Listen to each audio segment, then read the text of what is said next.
Hello everyone, welcome back to the Alternative Idol podcast. I'm Terry from the All Idol podcast. Sorry, technical difficulties, I'm a bit rusty. We haven't done one of these in like over a month. I'm sure Gary just said nearly a month, over a month. Yeah, it's like 5 days short of a month or something. Something like that. What you guys couldn't hear me saying because my mic was strangely remuted for some reason was that if the audio levels aren't very good, which they weren't obviously because you couldn't hear me, then just let us know. And yeah, pretty much I'm glad that the Bish illustrations for the welcome to the show thing, I'll have them somewhere. There's a person on Twitter that does them. So yeah, awesome. Anything you want to say before we get started today? Just that this is going to be a pretty packed podcast since we haven't done one in a month, and there's been, in the last few days especially, quite a lot of big talking points. So yeah, we'll try and get through it in a reasonable amount of time, but there is going to be quite a lot to talk about. Yeah, if we can get through this without any more technical errors, my PC catching on fire or my mic muting itself, that'd be awesome. But if you guys see any problems, please let us know in the chat as quickly as possible so I can fix anything. Thank you. And if you have comments on anything we're talking about, please feel free to chime in the chat because we are paying attention to the chat as well. So. I can actually see the chat today properly as well, so good times. I'm not saying I'm going to be typing, but I may answer stuff, so that's one thing, I guess. Do you want to kick us off this week, maybe? Yeah, let's do it. Let's see here. So we're diving straight into the news because there's quite a bit of it. First up, we have Kakrio Terror Architect. They've added 2 new members this past week-ish. Yeah, pretty much. They announced that they were going to be adding 2 new members on the 26th of July, and the members made their first appearance at KTA's Free One Man Live on the 29th of July. So really quick turnaround. Members are called Sento Namidamaru and Sumomo. So that's KTA up to 5 members now. Very interesting. And a lot of people in the Facebook group, Alternative Idol on Facebook, by the way, a lot of people weren't very happy about this. I feel like there's been mixed opinions and some perhaps apprehension. You know, I think people were really starting to get into KTA with the trio. So anything that disturbs that, there's a disturbance in the force. In the force, yeah. Yeah, there's quite a bit of negativity actually, which was surprising and a little bit disappointing to me. But I think it's kind of one of those things where you kind of you fear the worst, you hope for the best, but you fear for the worst and you kind of prepare for it. But the thing is, it's like no one's even given these new girls a chance yet. I know, that's where I felt bad. Awesome. They could both really be awesome. I think people were just kind of, they'd put the original trio in such like a high pedestal that like no matter what you added, it wasn't gonna add anything to like, you know, the Triforce of KTA. I think in a lot of people's opinions, I'm willing to give them a chance, and I'll be looking forward to see them. Well, I mean, no one gets a choice either way, Terry. It happened. Yeah, so deal with it. It's a good point. It's done. So yeah, I would assume that these 2 new members will be featuring on the mini album, or is it an EP? What's the difference in 2018? Who knows? Right. Who knows? I'm guessing that they're going to be featured on KTA's new release that's coming out on the 4th of September, I believe. Yeah. And well, they're already performing with them. Oh yeah, speaking of which, KTA are doing a tour and we might be going to one of the shows. Might be. We've actually got the tickets. There should be no might be about it unless we get taken out by a typhoon or something. If anyone's going to the KTA show on the 10th of November, then you probably see us there. Yeah. And I'll be trying to figure out how you say the first girl's name. So I understand Sumomo, right? That's pretty easy. It's Sento Namidamaru. So Namidamaru is her first name or just Sento? I would assume Sento. Or was that just a whole name together? I think it's a whole. It's how like it says it's like Sento Chihiro Chishi from Bish. Yeah. I think it's kind of like that. Damn, I need to find out what her like nickname shorthand version is, because like Yamakamaru is like one thing, but Sento Namidamaru, it's like... I'm sure that'll be taken care of before you get Oh to yeah, meet them, yeah, yeah, Terry. yeah. I'm sure I would have found If that it way. hasn't already. Yeah, she probably already has a nickname. I just couldn't find it on Twitter. I was like, is there a shorthand for this name? So yeah, that's cool. But yeah, I'm interested to see what happens on this mini album EP thing, and see what these two have to offer. Vocally, from like pictures and stuff on stage, they seem to. I mean, they seem to be. We doing know their plenty thing. of people in Japan that like KTA and go to their shows, so I'm sure we'll hear about it at some point. Yeah, I feel like if someone had seen them and they were just outright bad, someone would have said something by now. But I don't think you debut them that quickly if they haven't had plenty of training beforehand. I was gonna say, haven't KTA and Kodomo been auditioning in general just for a long period of time? Right? It's never ending. Yeah, it's like ongoing essentially. Mm-hmm. Kimi were like, "Oh, we're doing our last audition ever," except it doesn't have an end date. So yeah.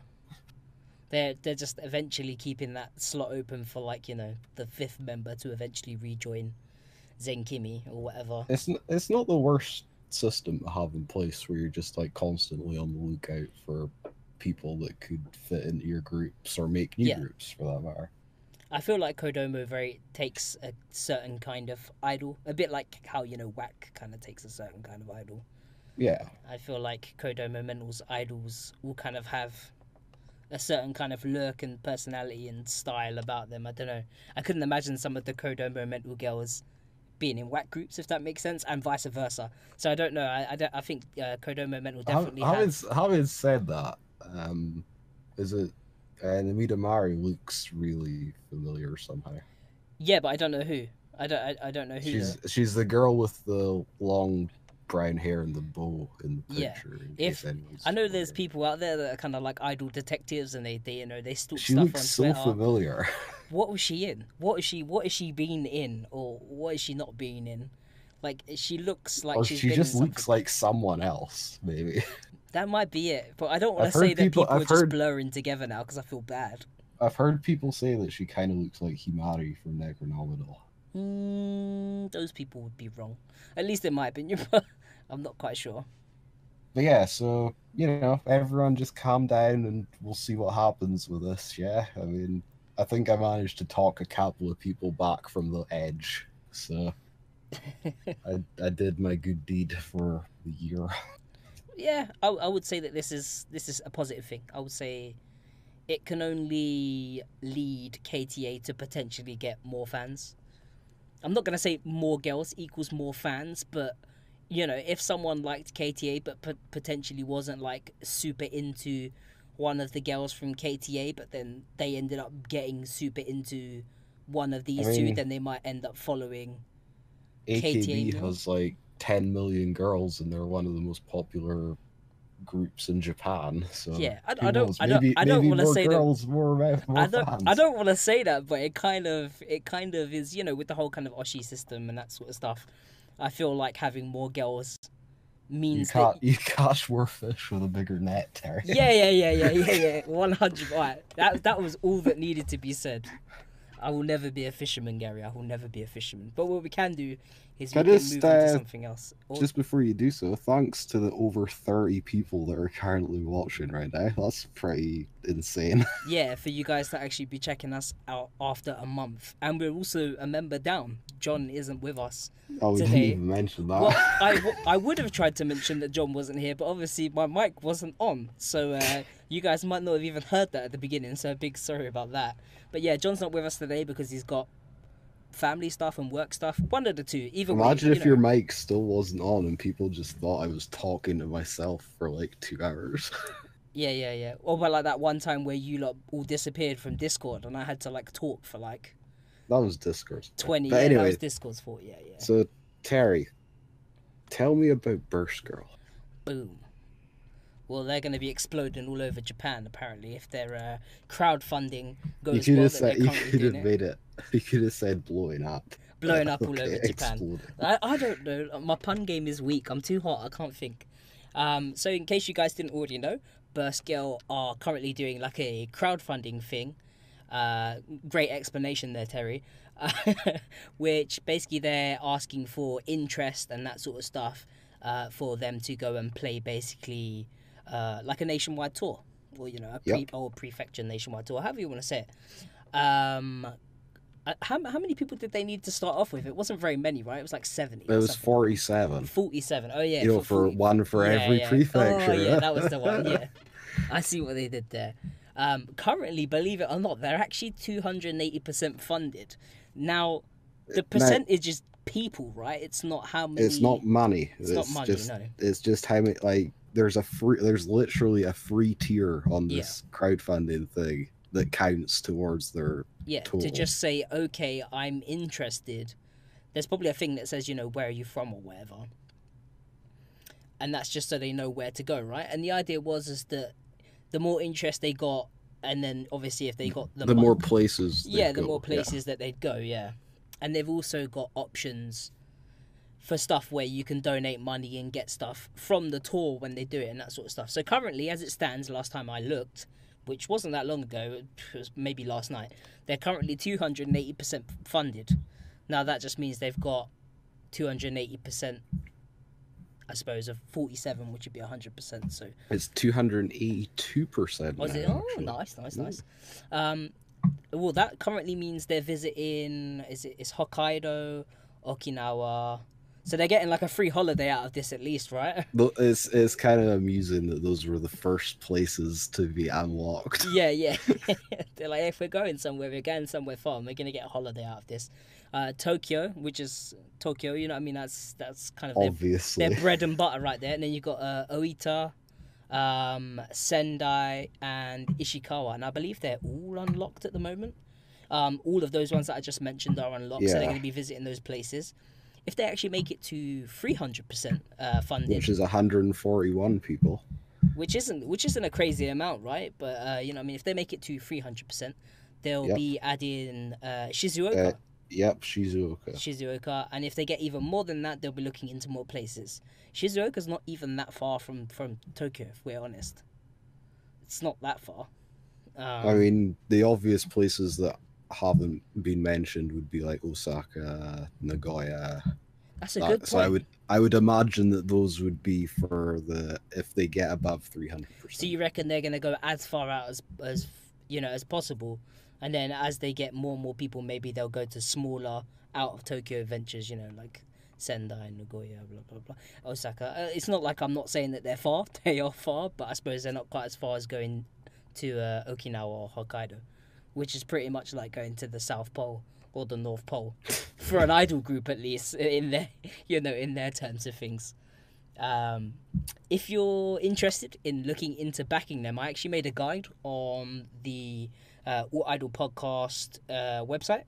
I think it's the new alternative iDOL podcast website, which we didn't even get a chance to promote yet because we haven't done one of these podcasts in so long. No. I mean, it's up on there. I've got a few guides and stuff in there at the moment. But more relevant to this, I would say I actually have a guide for basically how to back Burst Girl, and just how to sign up and do crowdfunding stuff for Japanese crowdfunding sites. Essentially, it's not too crazy. We wasn't quite sure if it would work and if it would be something that was able to do. So me and Gary looked into it and we ventured forward and we checked it out, and I made a little guide that you can check out.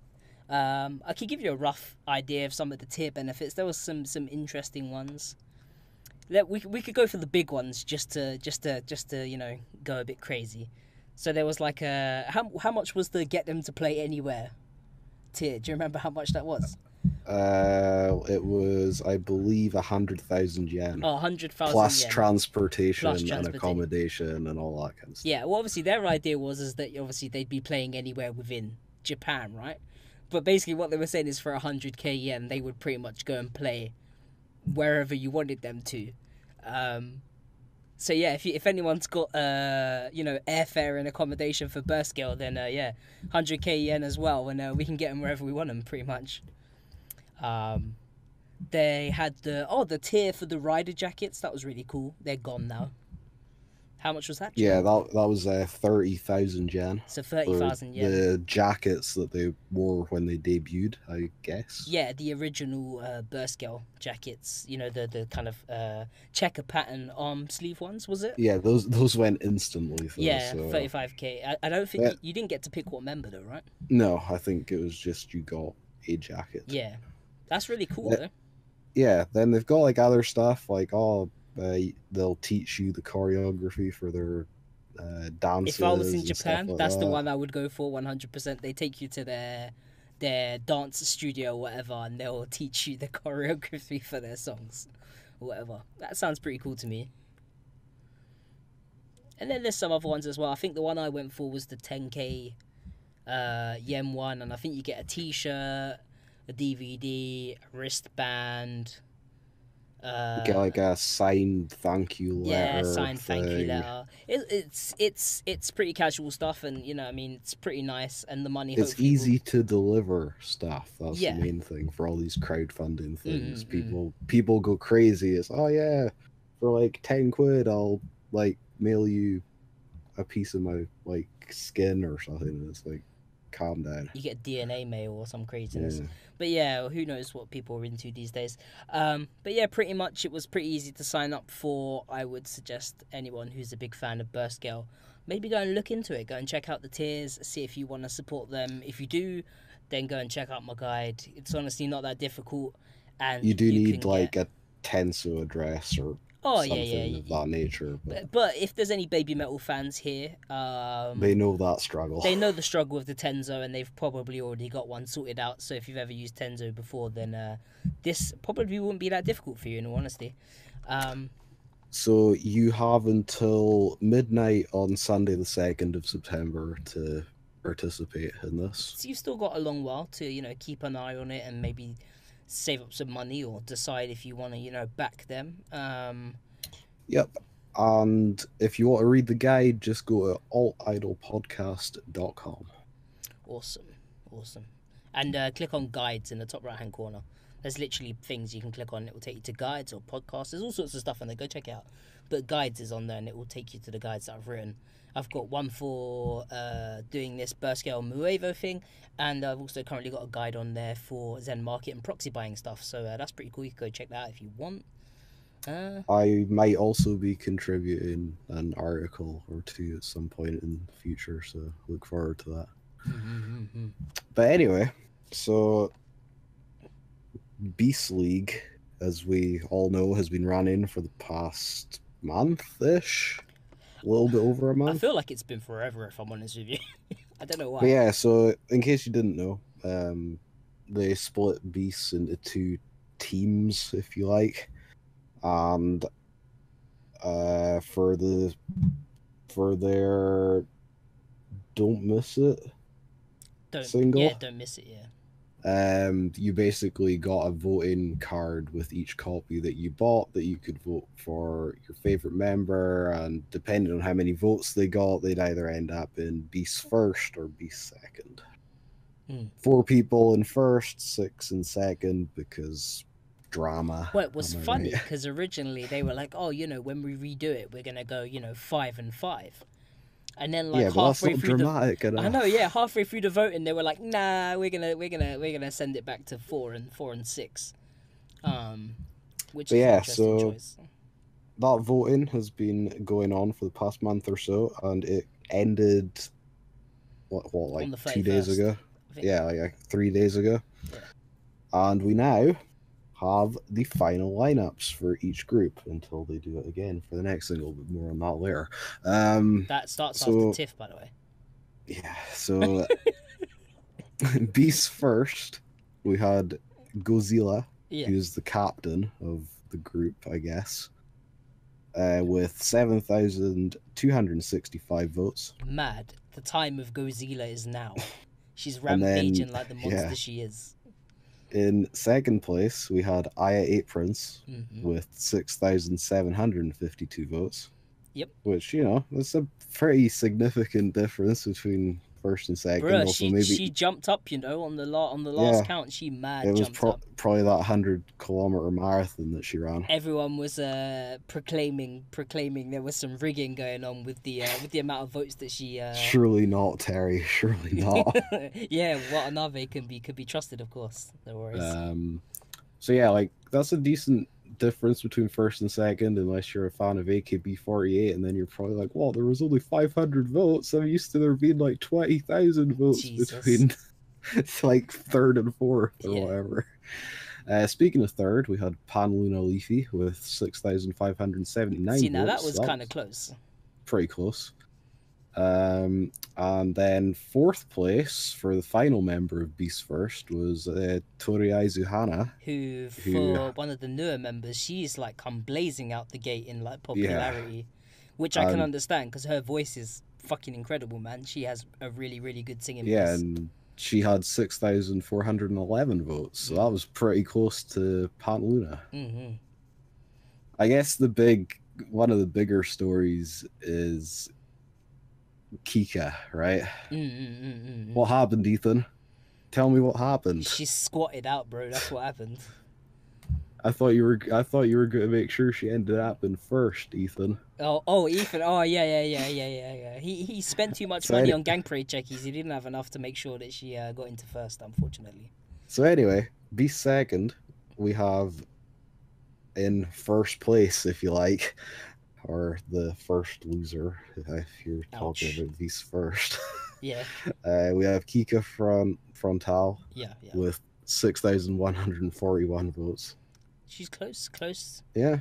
But the thing is, you got to think about her is that she did the squat marathon thing. What was it? 10,000 squats. She got or something she tried to do. 6,000 or 7,000. I'm sure Never in the chat might remember the exact number because I'm sure they was all watching it. But she got to like 6,000 or 7,000 squats. Oh man, her legs looked like they were having like convulsions. They had to like get her on the floor and like massage her and yeah, man. Squats are no joke. No, man, not that amount of squats was ridiculous. I hate leg day. Yeah. She definitely hasn't been skipping, put it that way, to get that many. I think the amount of votes that she got was basically one per squat if you work it out that way, near enough. Almost, yeah. So she got 6,141. And then next is Perry Ubu. Which probably surprises some people considering how some popular... people. Yeah. She got 5,760, so that's a pretty decent difference in votes there. Yeah. Although the thing is, if it was 5 and 5, well, I mean, it's still... I mean, if you compare her votes to where we're about to go after this... Yeah. It's mad how the difference is. So you got like the top 6 that are maybe like 1,000 within like 1,500 votes of each other, essentially, right? So we had, just refreshing people's memory, we had Perry Ubu with 5,760, and then next, third place in Beast second is Yuina Empire with 2,343 votes. So less than half. Or is my math completely off? No, it's definitely less than half. Oh, it's less than half. Okay, cool. That is a massive drop. It's because she's still got Empire in her name, bro. People feel like she's not fully committed, so they're not voting for her. She's not committed to the bit. Yeah. So, yeah, that's a pretty big drop. And then fourth place is Muro Panico, who has 1,878 votes. She's the captain of Beast second, I guess. I think they voted. They asked the members to choose, and I think the members chose Goji, and then the members or Kika or someone else said, give it to Muro Panico. Maybe it was, and she was like, well, I'll take it. I was like, fair enough. So Muro Panico, 1,878. Then Nel Neru has 1,735. And then bringing up the rear is Mew Club with 1,329 votes. The weakest Pokemon. Yikes. Bless. I feel like she should have got her blonde hair and cosplay gimmick on sooner. And I feel like she would have maybe got What character is that? That's Which like one? her blonde hair and like two-tone eye colors. I don't know. I don't know. Is She's posted pictures of stuff, but I don't know. All I know is that she's definitely a lot more striking when she's doing stuff like that. it's some little sister character from Something something. But let's not mention any of those lolicon anime, because otherwise we're gonna get in bare trouble. No, it's like it's that one with like the blonde-haired girl with the butterfly hairpiece that I can't remember the name of right now. Help me out, chat. Anyway, so the lineups take effect in September, and will be in effect until the next voting period, which is going to be pretty soon. Well, the actual single doesn't come out until November, but we'll get onto that later on. As they did like last time, like I was like, oh, this single feels like it's been around for ages. It's because the videos came out, right? And I was like, okay, the videos are out now, but the singles still didn't come out for what, like a month? Like a long time. And even now, the actual singles aren't available digitally as far as I'm aware anywhere. In Japan, they are. Oh yeah. On the Japanese you can get on Amazon Music. You can get on iTunes. You can get anywhere in Japan. Just if you're not in Japan, then nah, you're all right. Yeah, I don't know what's going on there. But yeah, we'll talk more about the upcoming single, because of course they've already announced it in our new releases segment. We're talking about the Beast release, or Release the Beast, however you want to say it, later on, so we'll be getting on with that. So yeah, let us know what you think about the results of the Beast League, I guess. I think a lot of people can be like, that's bullshit, but I don't know. I think Beast 2 is like just full of misfits, but I kind of love it.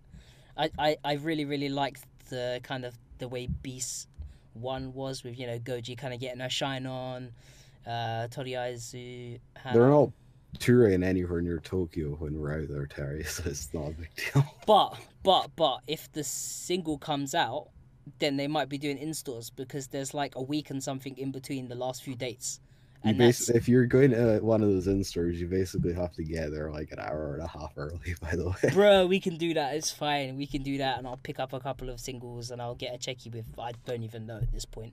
Momo's not there anymore, so yeah, maybe I'll get Godzilla to finally kick me in the head in the checky. Or I'll go to Ueno or someone. I don't know. Who knows?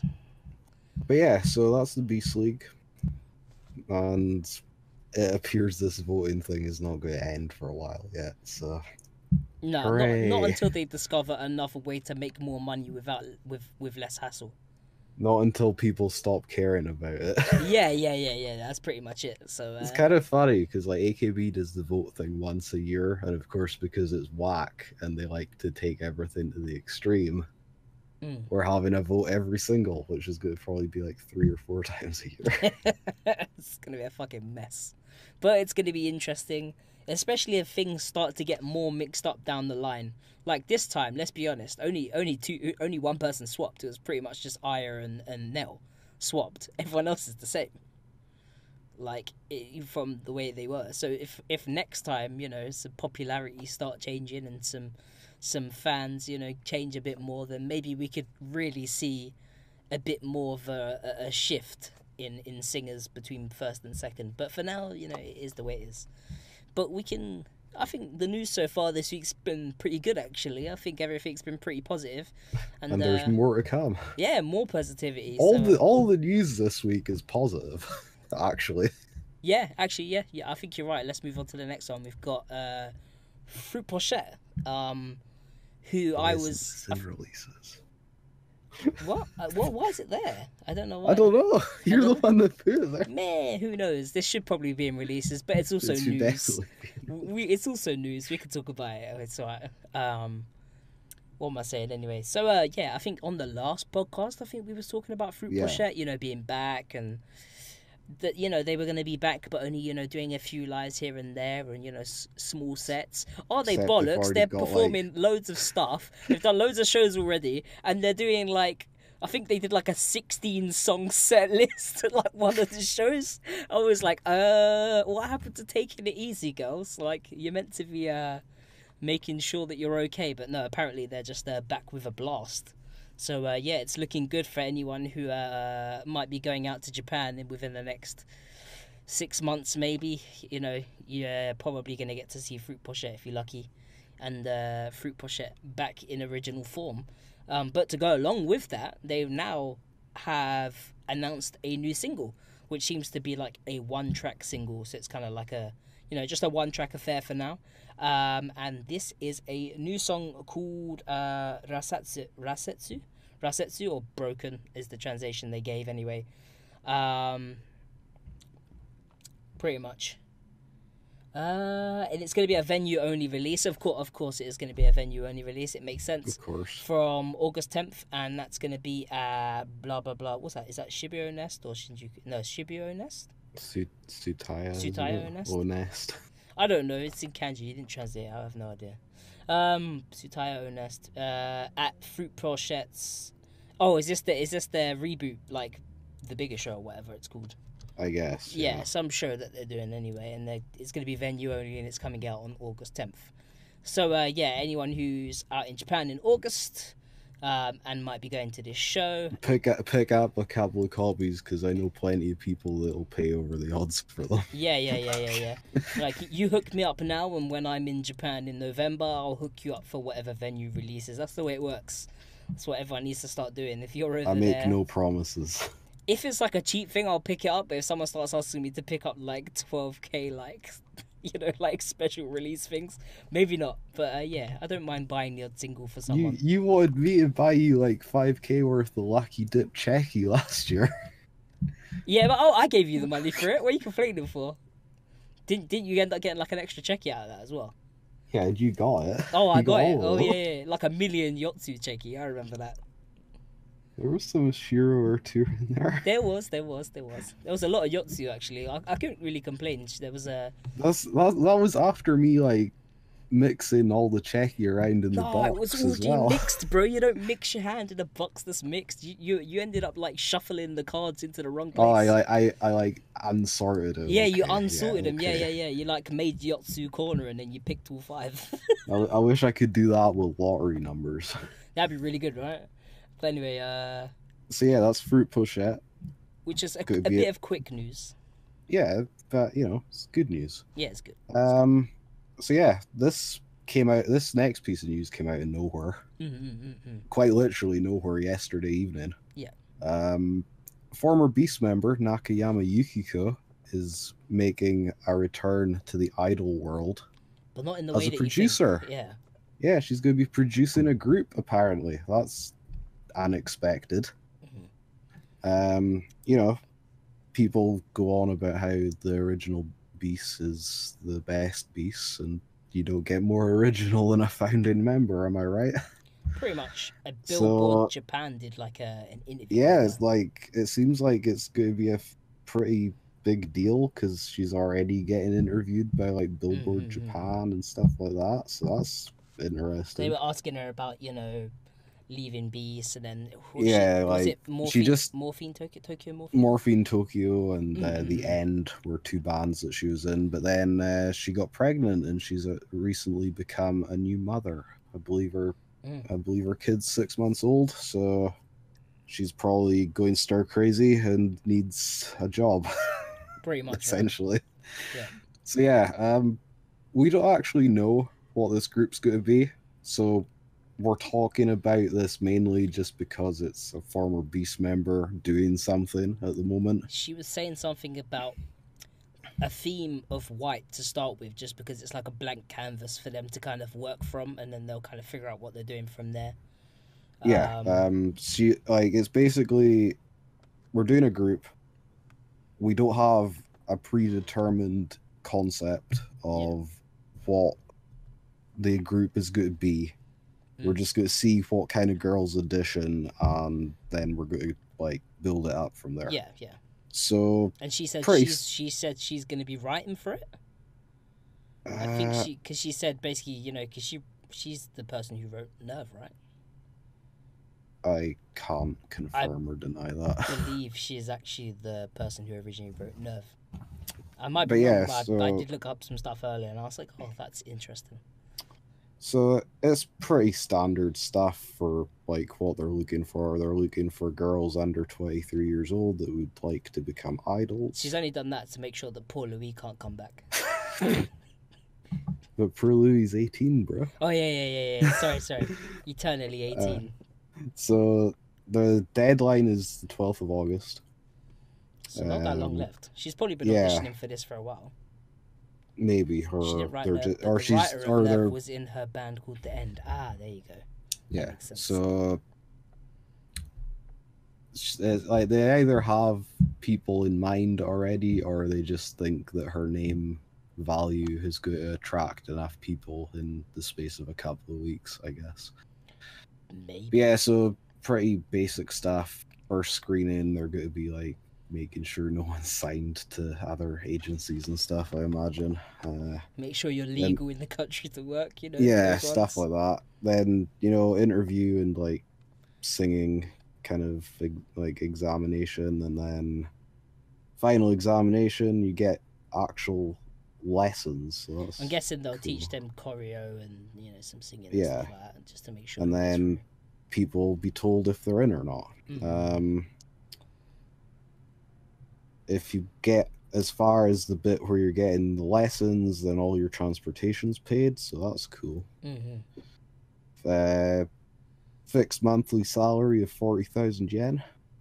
Yep. It's not that much. No. For Japan standards, but no. Transportation expenses and other things basically, are also basically that's paid for you. That's what I get from it anyway.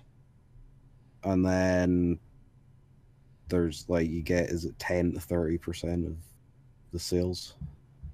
Yeah, they said sales is 10% to 30% of whatever is added to your contract money. So yeah, it's basically like you can get a 10 to 30% bonus each month.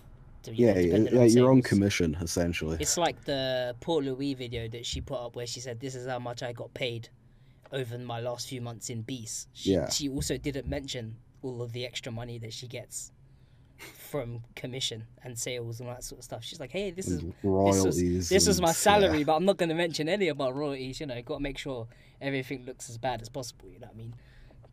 But then again, she's a YouTuber now, so you know, clickbait. She's not making any YouTube money. She's not. None she's of us not. are. The clickbait is strong with that channel, and it gets me because I always fucking watch it, so I can't really complain. But yeah, so not sure what the group's going to be, or if it's going to be alt or whatever.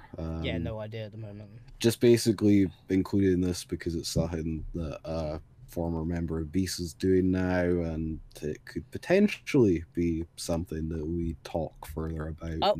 I would say it's relevant. Most, you know, people got into, you know, some other groups simply because there was ex-members of, you know, Beast in groups, you know, like people selling, you know, Billy Idol, people selling, you know, Mason Book Girl to other people. It's like, hey, they're coming over to the country. Hey, that actually features a member that used to be in Beast. Kind of most people have heard of Beast. Hey, that's cool. I'll go and check that out because I have some sort of recollection of what Beast is or was or whatever. So, yeah, you know, the fact that they have a name and, you know, look at Rina Hamu. She was in Beast for how long? She was in Beast. She had a cup of coffee in Beast. Yeah, so she was in Beast for. That's unfair. I think Momoland was in Beast longer than Rina Hamu. Possibly. No, definitely. I checked the time graph thing. She was in it for longer, believe it or not. But yeah, so we'll see where this goes. You might hear more about it on the podcast in the future. You might not. We'll see. Yeah, depending on how, you know, the group turns out output-wise, I guess. Yeah. But for now, it's interesting. It's something to look forward to, that we could be getting potentially something interesting, I guess. Something else that's kind of interesting is what's coming up next. I would have said contentious, but interesting works too. I don't even know what that word means. I'm just going to throw it out there. So, yeah. So we'll move on. And it's the Mistress reboot. What do you mean? 3 of those girls, isn't that Boa Amaru? You would think that it is, but it's not. They've just hired very well.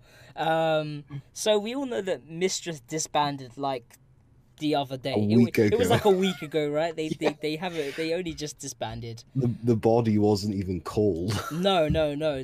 I don't think the Twitter accounts had only just become private. You know what I mean? And Mistress had basically their management had come forward and they're like, okay, we've gone from Mistress to now the Mistress, and they've basically rebooted the group with 4 new members under the name the Mistress. And they also debuted with a music video that we'll be watching later on in the show, so stay tuned for that. They haven't actually debuted live yet. They'll be making their debut live performance on the 11th of this month at Shibuya Milky Way, which is interesting because Mistress didn't play Tokyo that often, and they're making their debut in Tokyo. Yeah. So maybe this is a sign that their management's pushing or have hired girls that are from around the Tokyo area, as opposed to where was the original Mistress girls from? It's like Nagoya, Yeah, I like think it was Osaka type areas. That's where they played most of their shows. Yeah.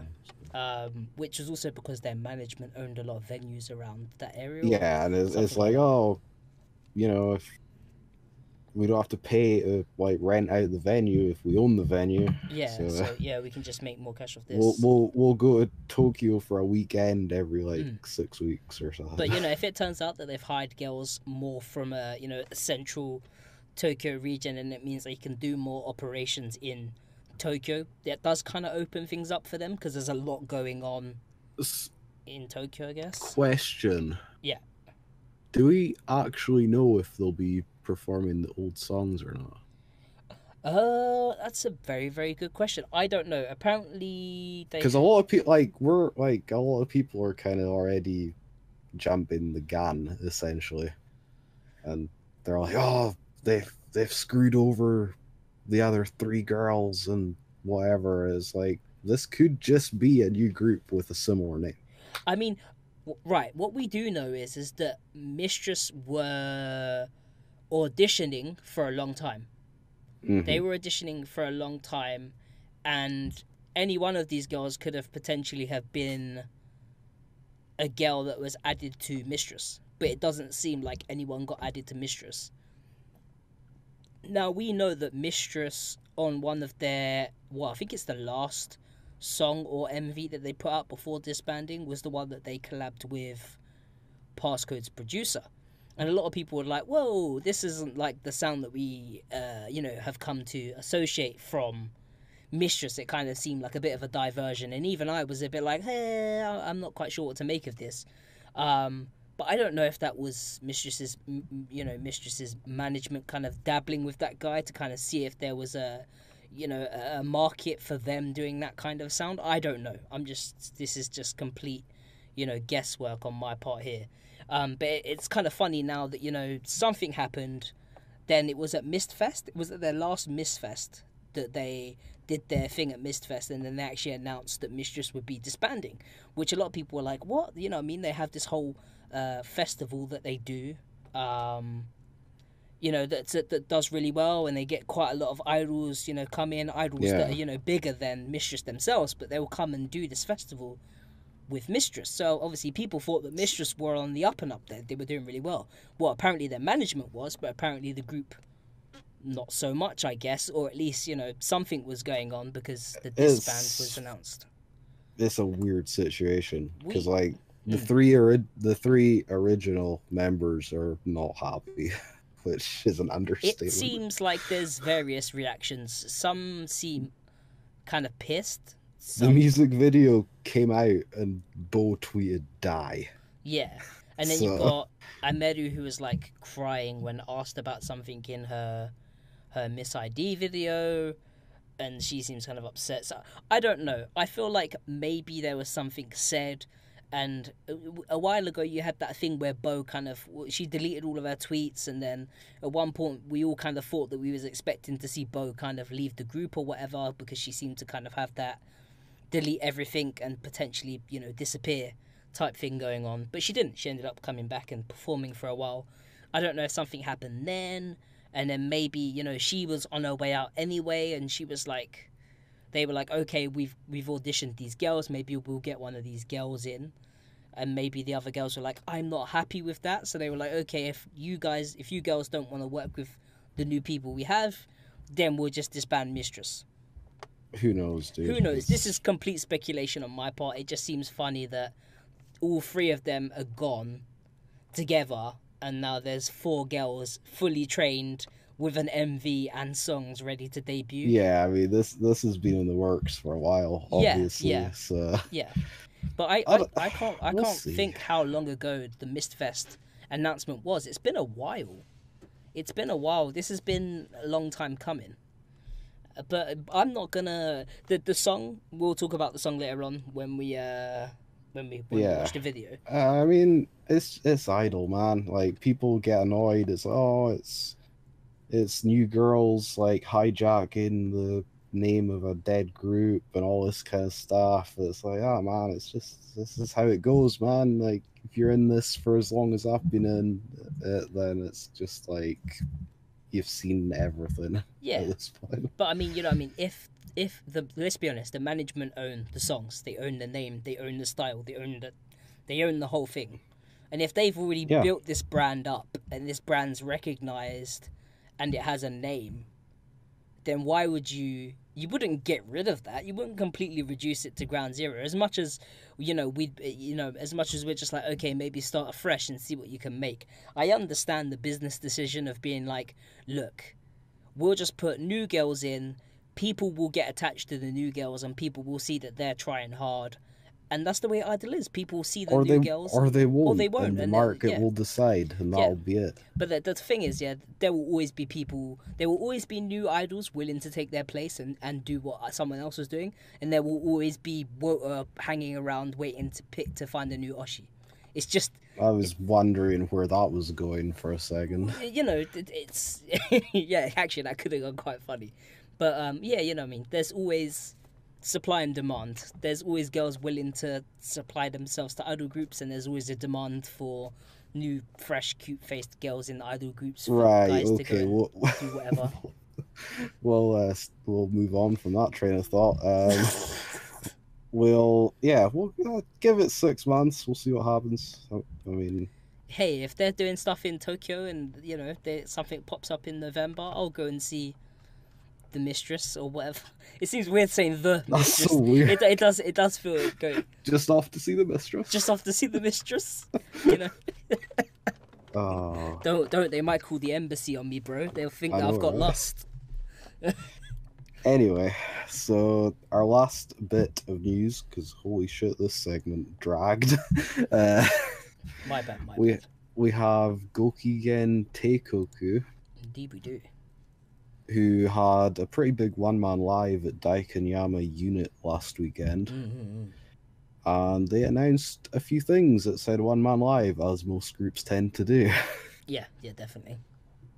So, on the 1st of September, they're having their 2nd anniversary talk event and party at Shinjuku Samurai, and Terry knows all about that venue. That venue's amazing for talk events. So, what I remember of it. So yeah, that's happening on the 1st of September. Yep. I'm sure that'll be a really great time if you're in Japan/Tokyo. Please go. Talk events with Koutei are fucking ridiculously fun. It's going to be a party as well, apparently. Yeah, it's always a party with them, believe me. Even if you don't fully understand, if Pero notices you in the audience, or she will fish you with her English skills and make sure that she says a few things here and there to try and fill you in. It's quite funny. So yeah, go to that if you can, because I'm sure it'll be great. And also in September, there's a lot of stuff happening in September. Koutei are launching their official fan club called Avalanche. I can't take that name seriously. It just reminds me of the fake version of a McFlurry.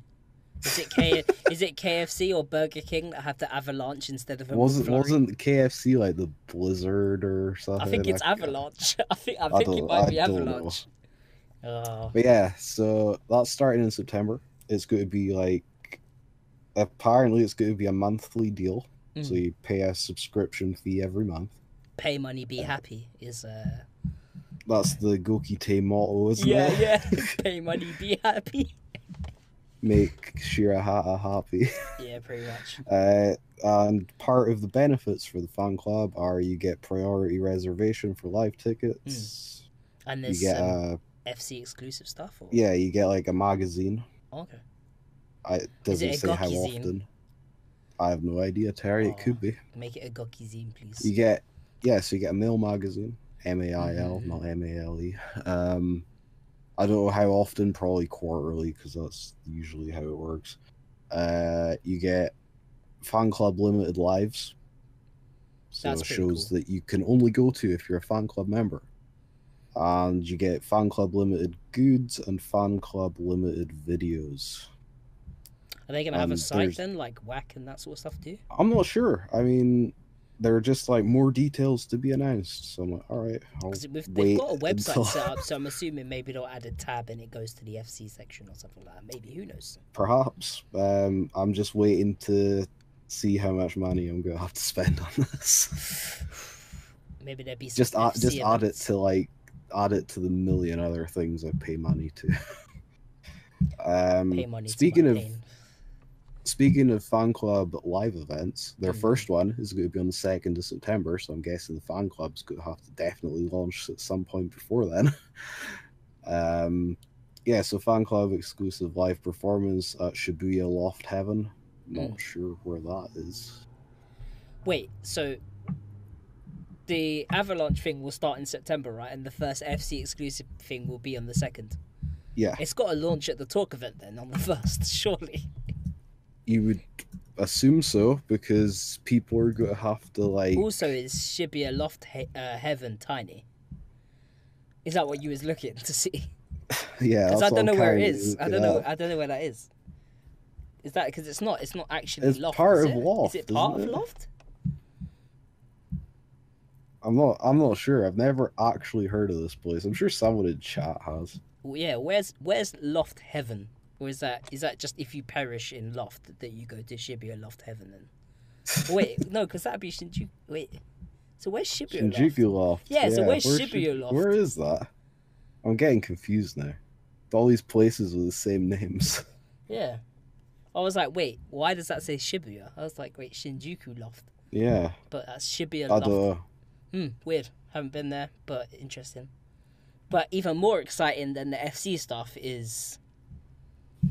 Yes. What's more relevant more to excited. us? Well, the FC stuff could be relevant if it's easy to... if it's easy to sign up for, yeah, exactly. But anyway, so also announced at the One Man is that Koutei are releasing their 2nd album. Hell yeah. In November. I'm hype. I'm hype already. Please be the start of November. Oh, they haven't given a date. It's like the week after we go home. What do you mean? We're there pretty much the whole month. Like, we're not... Apart from, like, the last week. Yeah. Nah, they wouldn't release at the end. Most stuff always comes out at the beginning, doesn't it? Let's be honest. Usually. And they've got Ichiho's birthday and all that as well, so... It makes sense for it to come out beforehand rather than later, I guess. But yeah, so there's... I skipped one of the other things. They're doing an Osaka, Nagoya, Tokyo one-man tour starting in December and going into January. Ugh. Where's the... Yeah, so I'm assuming if that is... Then they must be doing, like, stuff for the album in November.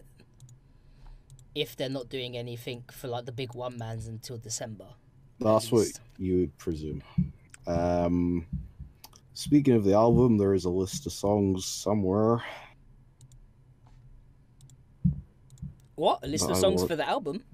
Some of them, yeah. Oh. Here. So not you mean all like, So Summer yeah, like Panty, Summer Panty, Restarlight, Ego Search, and Block. Blah blah blah, Capriccio. Stand Up, which there's I've seen that demo of floating around. Uretai, Capriccio. Yeah, so basically the songs that they've been putting out over the past 6 to 7 months. Is that new song that they've got the clip of? Stand Up. Is that Stand Up, right? Yeah. Yeah. Yeah, that sounds good. Yeah, it really does sound good. Apparently, they've had Shiraha, that song OP for a long producer. time, though. You know, because Oh yeah, yeah, yeah. in there's like a what take guide for Gokite, and that guide was written a long time ago, and they even have a section for that song in there, and they're like played rarely. So it was either like a really like song that they hadn't finished yet, and they'd only checked it out a few times to see what it was like. But yeah, it already had like a thing for it, so that was quite interesting. Shiraha, most OP producer right now. Yeah, it's because she doesn't stick to one thing. She's just like, boom, we're gonna do this, we're gonna do It's not this. even that. It's just like, have you heard a bad Gokite song? Ever? Has there ever been a Gokite song that's made you go, oh, well, that wasn't very good?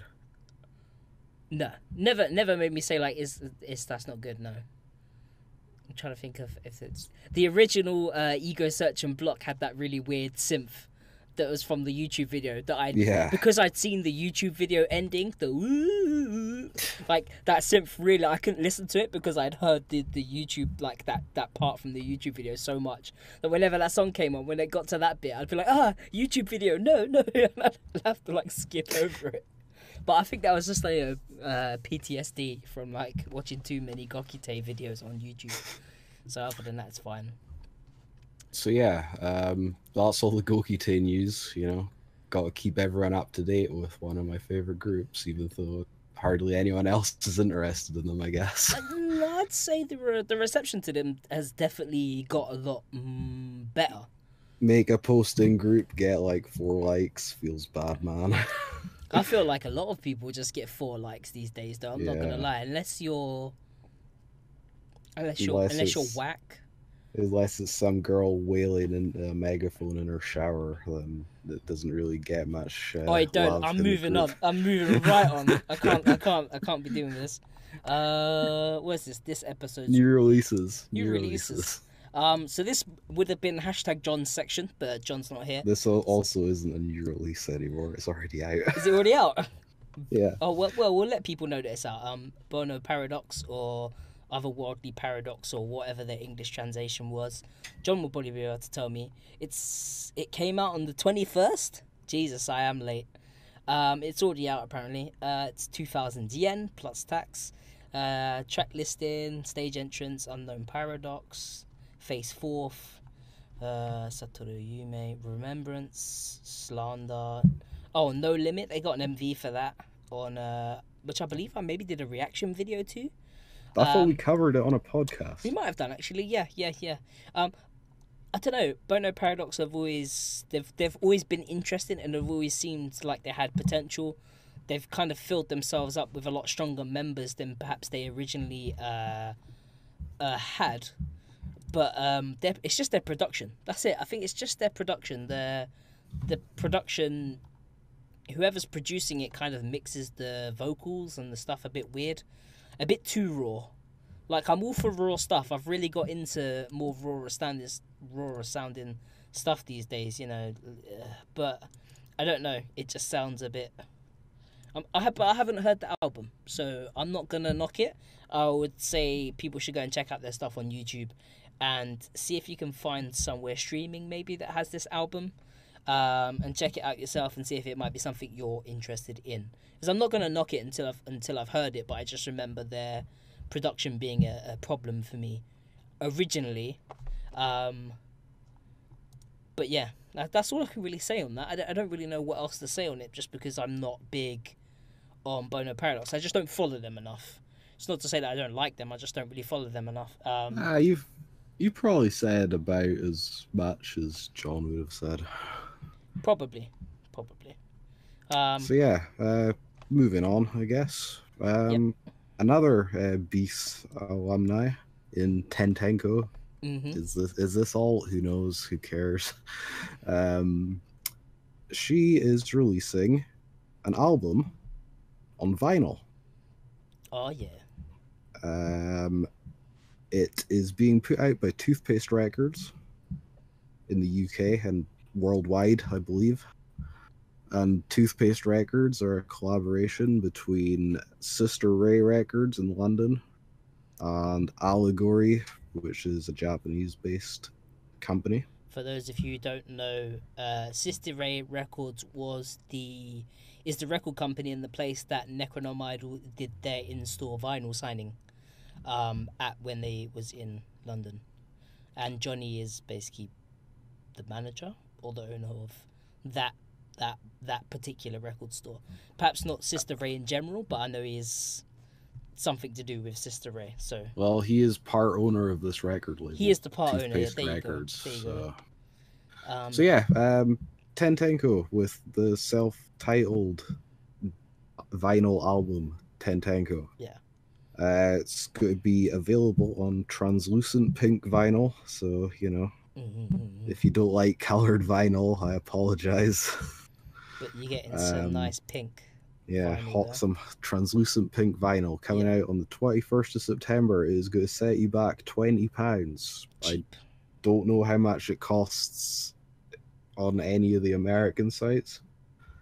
I'd imagine probably like $30 or something. I looked, but I just can't remember. I was posting links to people for. I can probably just look it up right now as we're here. But while you're doing that, I can say something actually. So we all know a while ago, Mason Bookgirl had a vinyl come out on Read the Air Records. $30. Right? It is $30. So we know that Mason Bookgirl had a vinyl come out on Read the Air Records, and kind of they then had a last minute, kind of like a mini tour of the UK or whatever. Mm-hmm. Potential of seeing Tentenko visiting the UK anytime soon to perform some of these songs, or maybe do a vinyl signing. She has said that she would like to do it. So maybe it could be in the works. No one said anything to us yet.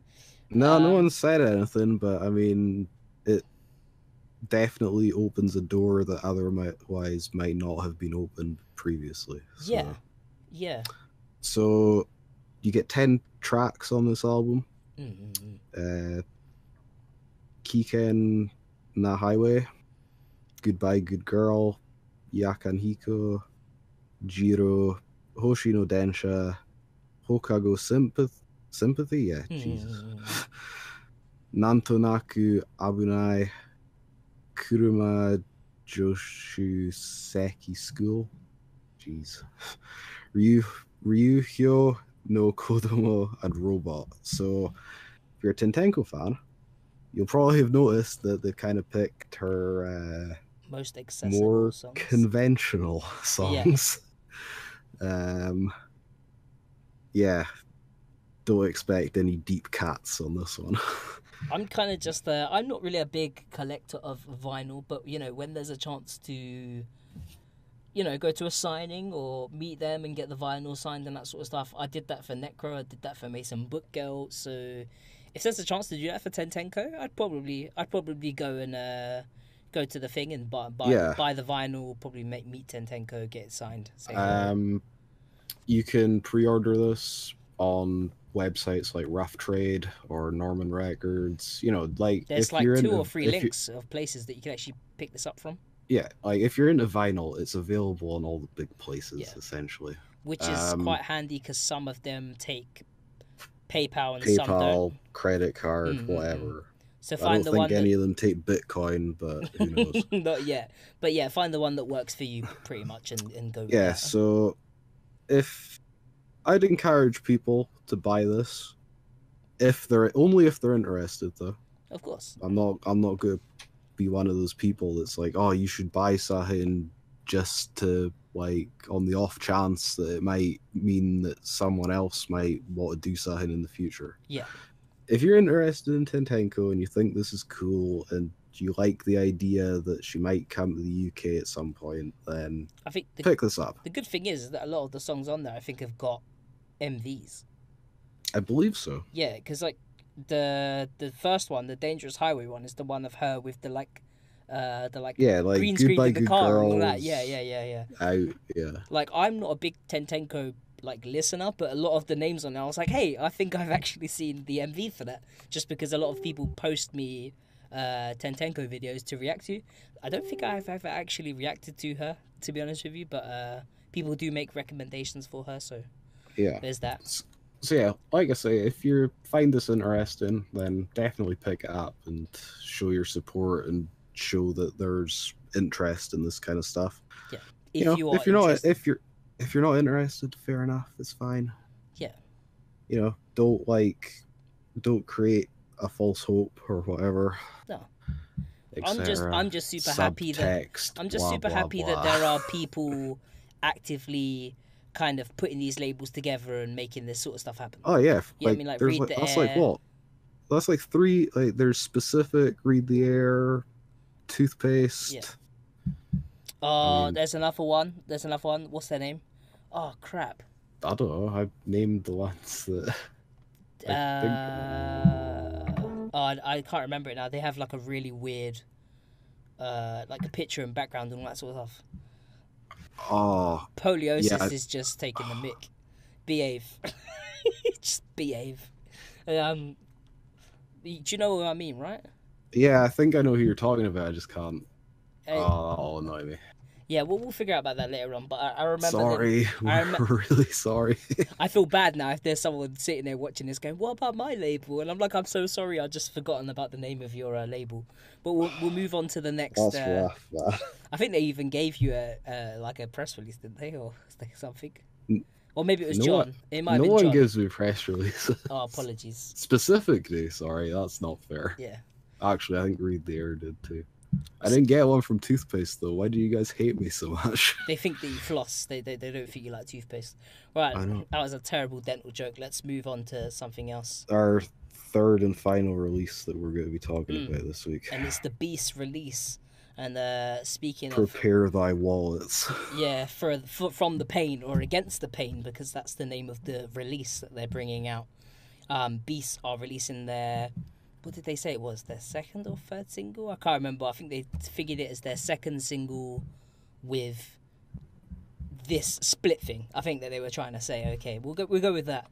It's going to be released on the 14th of November, so still miles away, like they did with the last one that came out, where they kind of showed it off. We'll have all the music videos by the time it comes out. We'll probably have it by the end of next month. By the time it comes out, the votes for the next version will already have been done, pretty much.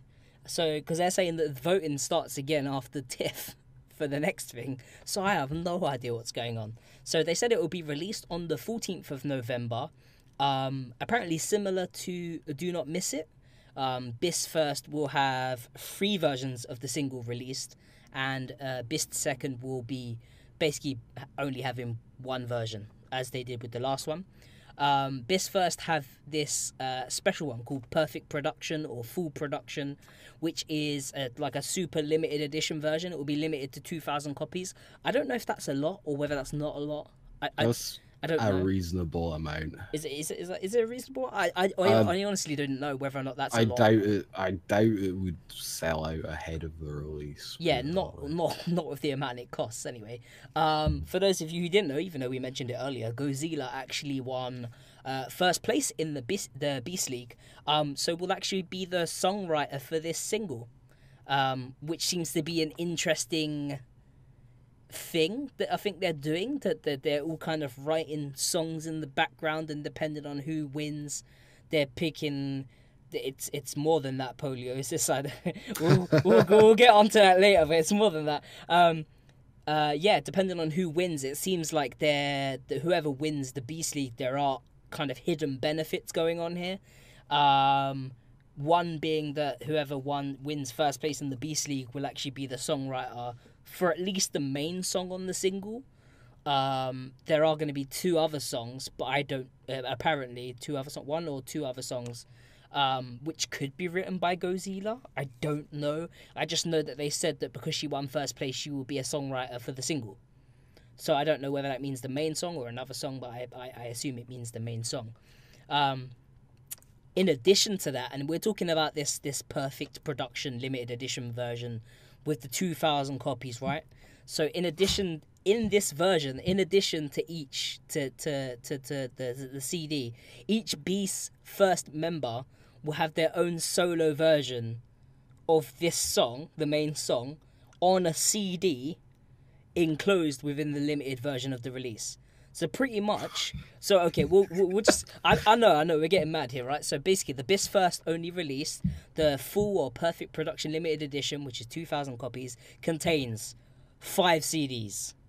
So it's pretty much one CD is going to be the group CD with all of the group songs on, and then there'll be 4 extra CDs, which will each be They couldn't put it all on one CD though. I don't know. Apparently, each one. Is each CD going to be like laser etched with like a portrait picture of the member? with each of the members, for the artwork from the thing. That's what it looks like they're doing, because it's going to be in like a case where it shows off all the CDs and shit, probably just like they did with the other one. So you're going to have a version of each member and then a group version, plus a Blu-ray, which they said will feature the music video for the single and some live footage of some point at some point. I don't know what, but it will include. There's more, but wait, there's more. There's more. Order today. Big announcements. We've got a photo book. There's going to contain a photo book with pictures of, I don't know, something. Stuff and things, and it will also include Beast League tickets will be included. I don't know how many tickets you get for buying this. I mean, I hope there's at least 10, considering how much it costs. I think maybe you get more. I don't know. So let's just get out there. It costs 12,800 yen, tax included. Jeez. So is that currently the most expensive whack limited edition thing? I think so. Well, yeah, I think it is. I mean, we're still not at the level of Baby Metal releases yet. But we're getting close. But then again, if it was 5 CDs for a Baby Metal release, it would be like, what, 44K, 55K, or whatever? The Bear Brick thing Brick. Was like Poliosis with the Bear Brick. But that came with a bear, though. I'm not going to justify it. Poliosis says Amazon will probably have it for 10K. Yeah, maybe.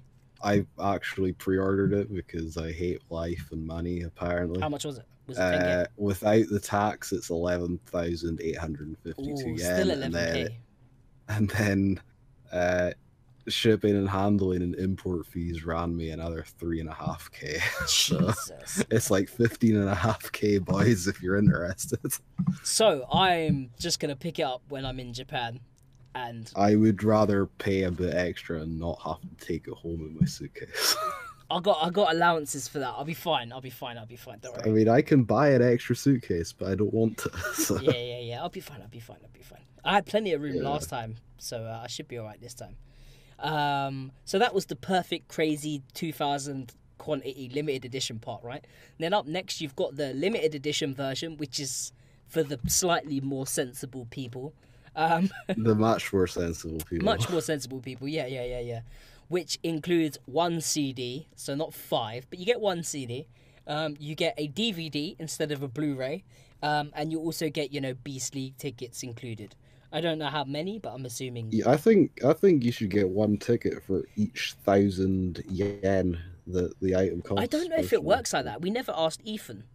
But the thing is, it's like the normal CD, which you can get a Beast First and Beast Second version. I think you get a ticket, and it costs like 1,000 yen. So if something costs 3,000, I think you should get 3 tickets. If it costs 12,000, I think you should get at minimum 10 tickets. But that might be how it works, though. I didn't look into how many tickets you get with it. I don't think it said. I just think it said that there was a plan to include Beast League tickets. Okay.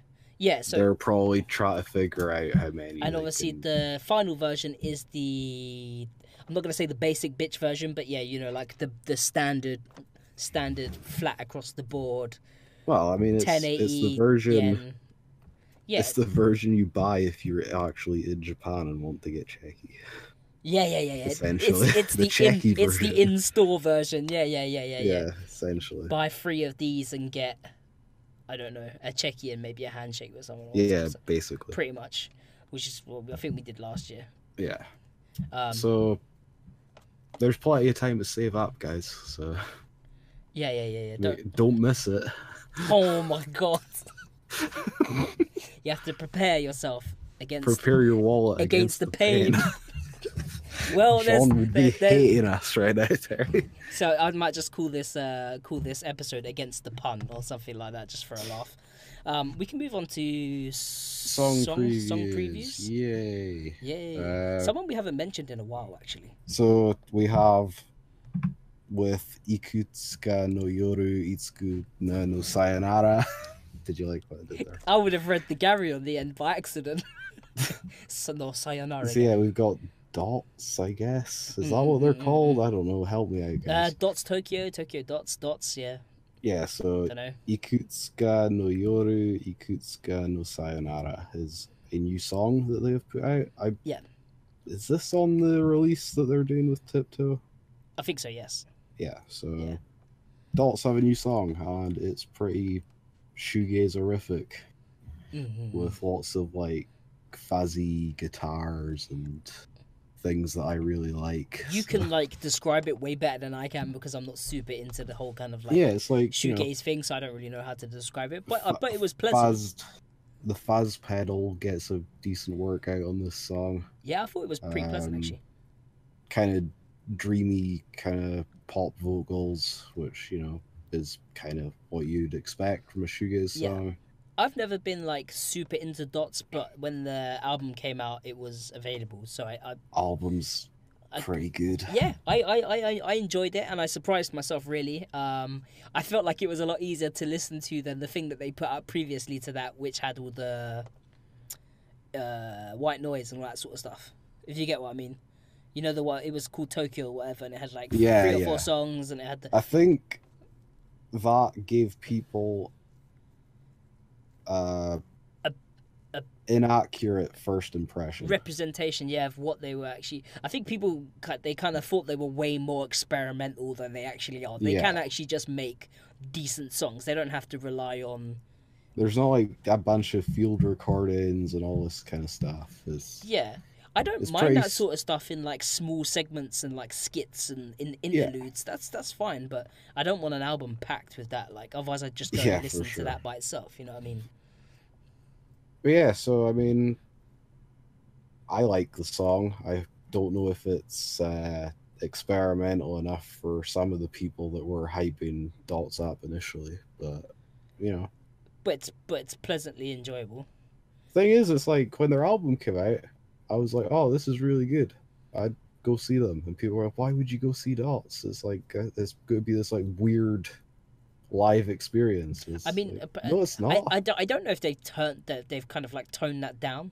But from all the live footage I've seen recently, they definitely more perform the songs. Yeah. They don't just stand around. Well, before I know they used to. I think maybe they still do it. But, there was, like, pictures of them, brushing their teeth to, like, harsh noise and drawing random, like, calligraphy on, I mean, blah, blah, blah, and so on and so forth. I think it's a bit more... normal's a bad word to use, but I think it's a bit more conventional, perhaps, now. Than perhaps what it was. I don't know. Or we're just talking a load of rubbish and we're going to get people in the comments be like, you have no idea what Dots lives are like, you YouTube Ota or whatever. It's like, I'll find out in November, guys. Calm down. As long as they're actually playing something that I'm actually going to want to go to. But yeah. I enjoy Mason Boot Girl live, so I'm sure I'll be fine. I have done more than once now, so yeah, I can say that I do enjoy them live. If anyone out there likes shoegaze or dream pop or stuff, go check out this Dots song. Go check out their album. I'm pretty sure you'll like it if you haven't already heard it. And I'm pretty sure most people maybe have already heard and should like this, but in case they haven't, then you should know that Garuda put out she put out the full version of the song. I think she only had, like, a short version of the song or an instrumental version. Something like that. Yeah. And now she's put out the full version for Mo Sugu Yukiga, which is like something snow. Snow. I can't remember. I can't remember what the English translation was. I just know something snow, or the snow is coming, or early snow, or something like that. I'm sure you'll be able to tell me. But considering for the name of it, like, it's pretty industrial sounding, right? For something it kind of reminds me as if I was getting into like a snow is falling or something like that. I forget the name of the song. Yeah, I keep forgetting, right? It kind of Oh man, it kind of reminds me of like listening to like a like a new metal song, or like a like a 90s industrial like I want to say what? oh jeez. Um, so I'm pretty sure there was a song that WWE used to use for like Raw or something Oh, in the right. early 2000s that It had a does very it similar does kind of sound instrumental. like a pay-per-view song or Yeah, something like that. Yeah, a little because bit. it's like ba ba da ba But da ba yeah. Oh yeah. Moondoggy's saying like that. Yeah. But yeah, it's definitely enjoyable, and I think it shows off her voice really well. I think Garuda actually she has a really nice voice. yeah, she has a really nice voice, but if you're into like more like Ideally, it's conventional sounding. idol vocals, then you might be like, "What is this?" I But yeah, guess. I think it's because it's the same with Melon Batake and Garuda. Yeah, A lot of their like stuff is sung in like a lower register. Like yeah, it's not cute high girly voice. Yeah, yeah. I It's think some just people are like super really down with the low register stuff, and some people aren't. yeah. I'm kind of like preparing Pre-warning. people Yeah, or whatever. definitely, It's like definitely. if you're wanting like high pitched cutesy Yeah, girly stuff, then this is not it. But it's still it's like awesome. going from KTA and then like immediately listening to Garuda. You'd be like, Or cyber. or Cyber. Yeah. There More on you that in a minute. go. Yeah, like I really like Yuffie's voice, so Mm. I'm down with this. I I got just my I'm just trying to shake the like connection I have with that one WWE song. what's it? You're gonna have like I wish I knew who flashbacks. it was. I wish I knew who it was, but I just yeah, so like chat are saying this is going to be on a CD that is going to be sold on her online store soon. They all have solo CDs, right? That are coming out soon. I think so. All of Mel and Batik, eh? Yeah, I like mean, Tama has one, Suzelica's Tozelica has had solo one. stuff. She's like showing off like old songs again and stuff. So I think should be up now, maybe. The cover for Rune's CD is hilarious. I haven't seen it yet. I'll have to go have a look. Yeah, they put out solo CDs for like an in store or something. But I mean, I'm sure they'll No. be They said they're available gonna soon. have them on the store later on. Yeah, Yeah. they said that they'd have them on the store later on. More money to spend, yay! Yeah, I think is I'm gonna have to wait and then get something else. So she even needs to put out another T-shirt or something because I literally Just got. get some checky, dude. Oh, that's a good point. Maybe because Get homework I checky, literally 3 for 1,200 yen. What a deal! It's a pretty good deal. I just don't want them to put some random person's name on it. Like she's hey, hello, Mr. Andori. Like, thank you for buying these checky from me. Lol. I think it says like you can get your name on it if you like leave a message specifically asking for it. So I don't think you'd have to worry. I mean, about it. I've struggled with asking for stuff with names on it previously. Yeah, So, let's not get into that. let's not get into that now. Not saying I've struggled with Garuda or whatever. It's just just in general when trying to buy from Japanese sites, sometimes getting stuff It's with your tough, name on man. it can be a bit tricky sometimes. Yeah. So definitely go check this out on Garuda's SoundCloud. There's also some other songs on there that are pretty good. Yep. What's up next? You're up next again, sir. It's Banmon, which is funny because that's how they. Not that Banmon. Yeah. Not The other not Banmon. Banjanaimon, but just Banmon. Like it's so weird that that's how they shorten it as well. So it's like super confusing. It's definitely not a coincidence. Yeah, it's a good point. Yeah, Banana Monkeys in there. And by that I mean it's nothing's a coincidence with Banana Monkeys, and this is the. It's got an MV to it, right? But it's not really an MV. It's like her sitting there getting like a haircut or whatever. Yeah, someone's like getting their hair did or whatever. Get your hair did. And the song is called "My Hair Is Life." My Hair Is Life, yeah. And luckily, she didn't end up with a dead trim, because otherwise it wouldn't have been. It looked like she was sitting there for a while though, because it got dark. Yeah, it's like a time lapse, and her hair didn't It started really. out in daylight, and then it got dark. Was it me, or really. did her hair not really change that much by the end of it? I didn't. Yeah, I don't know, but we're not really meant to talk about the video. This is kind of like it's like, It's when like a punk band yeah, kind of does an acoustic song. yeah. That's kind of like what this sounds like, I guess. It's not like ridiculously alternative sounding, I suppose. No, but if you like Banana Monkeys and you find them fun and you've checked out some of their other stuff before, you might as well go and check this out. You know, you can hear their voices quite I nicely. I think this is a B-side for the single that they've got coming out Ah, in a right, few right. weeks. See I'm not that 100% on that that though. would Let make me sense. check. So that would make sense. I agree that would Please probably don't make stop. sense.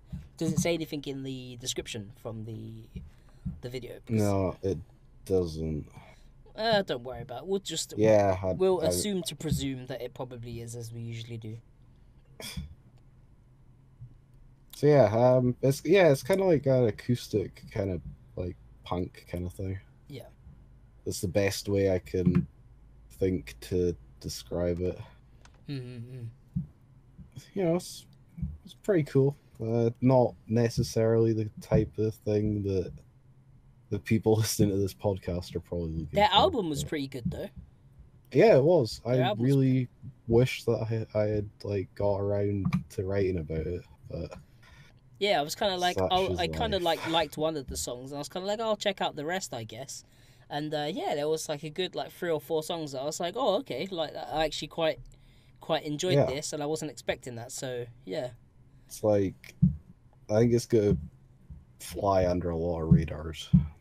yeah. Apart from their gimmicks and stuff that they get up to, that everyone seems to I think are real. Yeah, yeah. It's kind of like their music flies under everyone's radars, but their jokes go over because everyone's head. because people are too busy focusing on the stuff that's a joke that just has to be real. Yeah. But So anyway, yeah, our last song preview. Although I mean, it's not really a preview; it's just kind of been released and it's out there as a digital single. We have Cyber with "Bye Bye," indeed. and this isn't a repurposed BPM song, right? No, not this one. No. Yeah, because like they did that the other day. They put out like I'm reading chat, a BPM song that was just like redone with Cyber. Hakuchumu, or it's called. Yeah, that one. Yeah. Yeah, they like redid it or Yeah. whatever. But yeah, this is a new song, as best I can tell. It's "Bye Bye," and it has Yes. a really amazing chorus And that it's I really not, like. and it's not by You Know Me. I don't think. Yeah, it's by. He has like a ridiculous name, Yeah. or they have a ridiculous. Wait a second, I'm pulling it up on iTunes. Oh, okay. So yeah, I really like the chorus on this song. Is that weird? No, it's a good song. It's a really good song. You found it? Yep, I'm just pulling it up right now. Yeah, so the composer is Space Electro. Space Electro. Okay. It's all one word. It's like SPACELECTRO. Mm-hmm. So yeah, it feels really like modern mainstream EDM, kind of like chill steppy in places. it reminds me of is it Long Ride or whatever it's called by Skrillex? Might be. I just like it's got the kind of it's kind of got like the kind of like it's really nice synth, some decent bass to it. With You Friends by Skrillex, it kind of reminds me of Yeah. Long Drive. Yeah.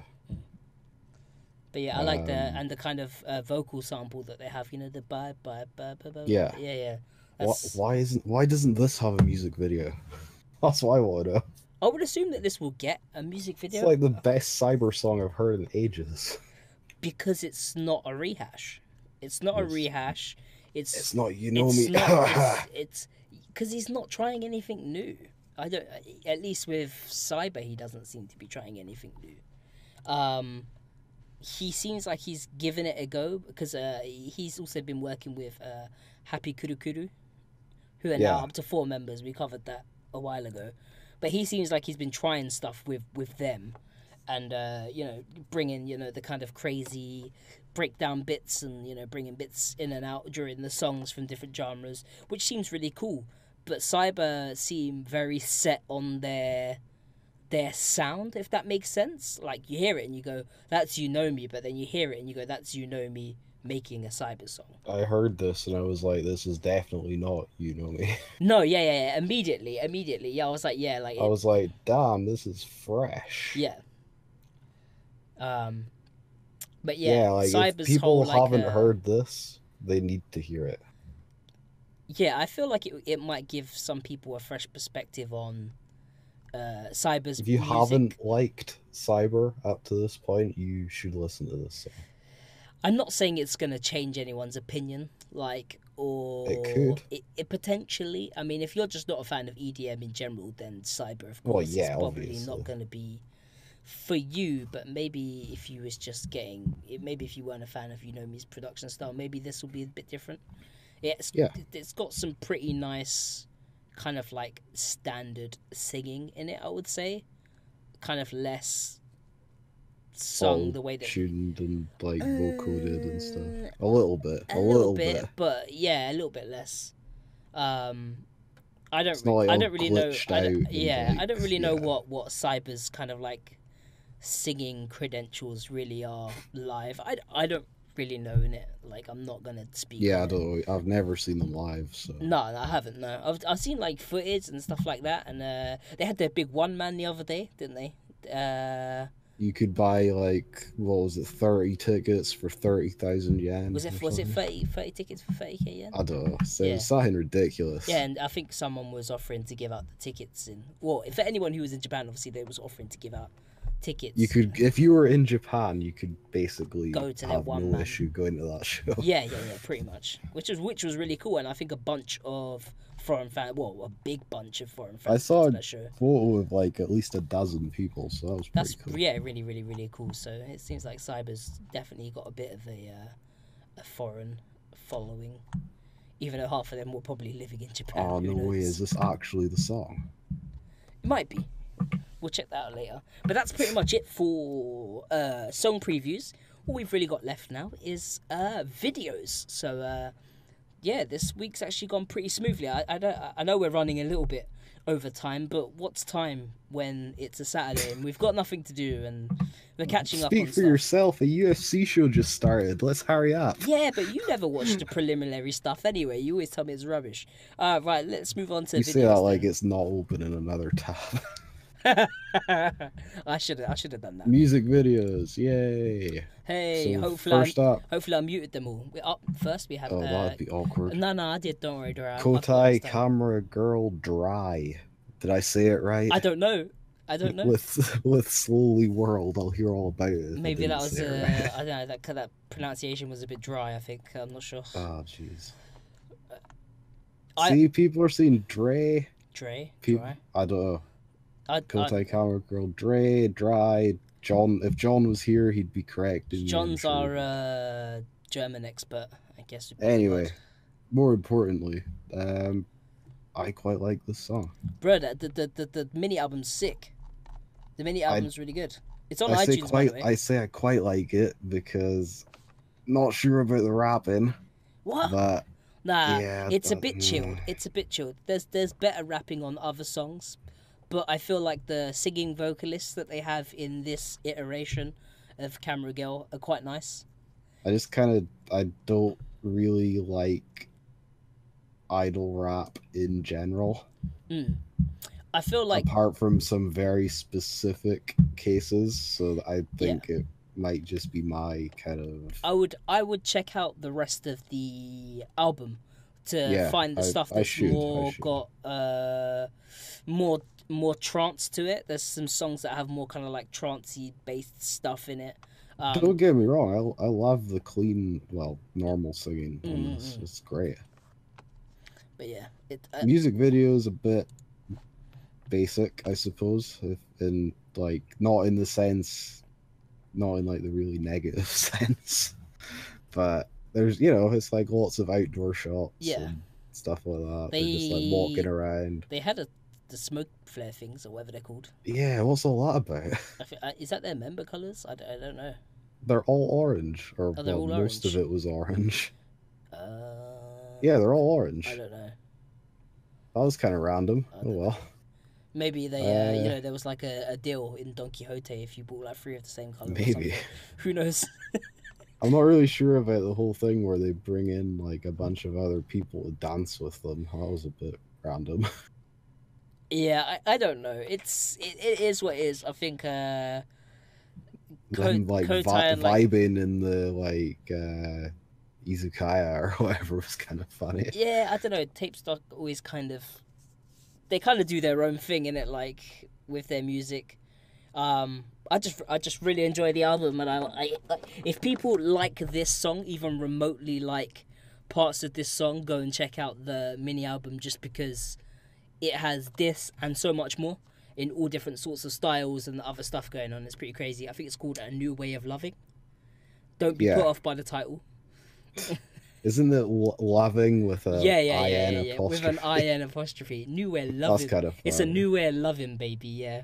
But yeah, it's pretty cool. Can you feel the love to that, Gary? That's what they're asking you right now on the MV. Why are they getting berated by this woman? I That's don't what know. I want to know. I don't know. I'm so confused. I don't know. And then like then the woman does like a headstand at one point or whatever, and like who knows? Honestly, I don't know. But this is a madness. If you like kind of like trance stuff or lo-fi hip hop or idol rap, but kind of more along the chilled section, Koutei Camera Girl got you covered, man. Like, I would go and check out the old iterations of Koutei Camera Girl as well if you like that kind of stuff, because those two albums are amazing, and I have them, and they were really fucking expensive because they were hard to find. Stupid amounts of money to try and find both of those fucking stupid albums. It's weird, like, you know, where she's dancing on like the underpass. I was like, wait, is that how the guy? Nah. It'd be quite funny if it was. Let's hope it isn't. It could be. But let's move on to the next video. And I have to stop myself from not singing the beginning to this song. And it's Holy Shits with Wacky Shit. And I can see the subtitles at the bottom, and I need to try and not sing along to it, because it's like one of the stupidest intros to a song that Wax ever had. But it's just stupidly catchy to say. Perry's got a bit of a mouth on her, hasn't she? Yeah. Behave, child. Like, what's and then... this is something. That's I really like this song, you know. It's just... So, like, just for a bit of background, this is a Wax super group that they've made for TIFF. Yeah. Basically. Yeah. They've got a song, yeah. It's the new sub unit is called Holy Shits, and it's like a sister group to the other shuffle mix unit, which is obviously Saint Sex. Yeah. So Saint Sex, Holy Shits. We can see where they're going with this, right? And it actually doesn't feature any of the same members, right? They're all completely different as far as I'm aware. I don't think it does. Because Holy Shits features a lot more... They kind of changed some of the Saint Sex members, though, so... Oh, yeah, that's true. I'm not 100% sure anymore. This has got a lot of references to other songs and dance moves and all sorts of stuff, but it's got... There's a lot of weird dance moves and suggestive dance moves. The bit where it goes, Akira Mete, and they do, like, the kind of step forward and then the walk back. That bit's awesome. Like, super catchy dance move. But and a part of the song. Of course, there's the one line where they're like, I don't know what's wrong with Watanabe. Oh, yeah. It's like Mura Panako, like, sings it, like, I don't know. And they call him, like, the president of Bald, or the captain of Bald, or something like that. And then they're like... I mean, we should probably talk about the video, which is basically, it starts out fairly normal, and then one of them goes into the bathroom. It's Mura Panako, I think. Yeah. And, like, she basically takes a dump on a plate. That's the best way I could describe it. Even though she's wearing shorts and doesn't pull the shorts down at all. So... It's one of the magical whack poops, bro. I guess. I mean... I'm it's just like, saying, it's quite symmetrical, so I guess it's not Japanese diet. It's a holy shit, bro, isn't it? That's literally what it is. It's a holy shit. So yeah, the video slowly descends into madness.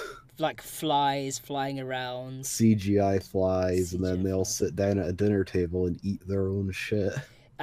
if you look at the video and you go to like the lyrics and stuff, it says that the song is written by basically people who hate whack, or whack haters, or something like that, or something along those lines. Anyway. Oh, so like half the people that I have the misfortune of following or seeing their tweets on Twitter basically wrote this song. You guys are famous. Congratulations. Something like that. But it's pretty much like, you know, wacky shit. They're like, we work for you know, a ship management company, and I basically Fuck it's just MCs. It's just one big troll. The whole thing, you know. Watanabe's the captain or president or chairman of, you know, Bald, which is like Livehouse Unko Tokyo. Yeah.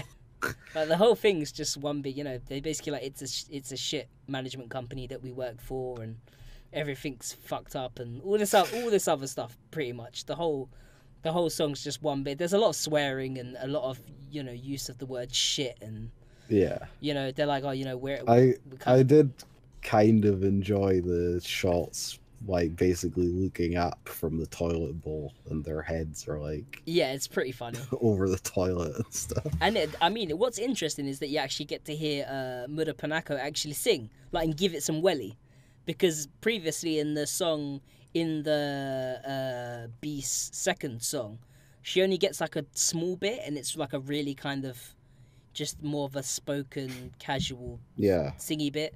And during the live performances at TIFF, you actually hear her like actually try and like belt out some lines, and I was like, yeah, go on, like, yeah, give it some, you know what I mean? I like how at the end Perry looks up to make sure she's not about to break the toilet seat when she slams it down. Probably.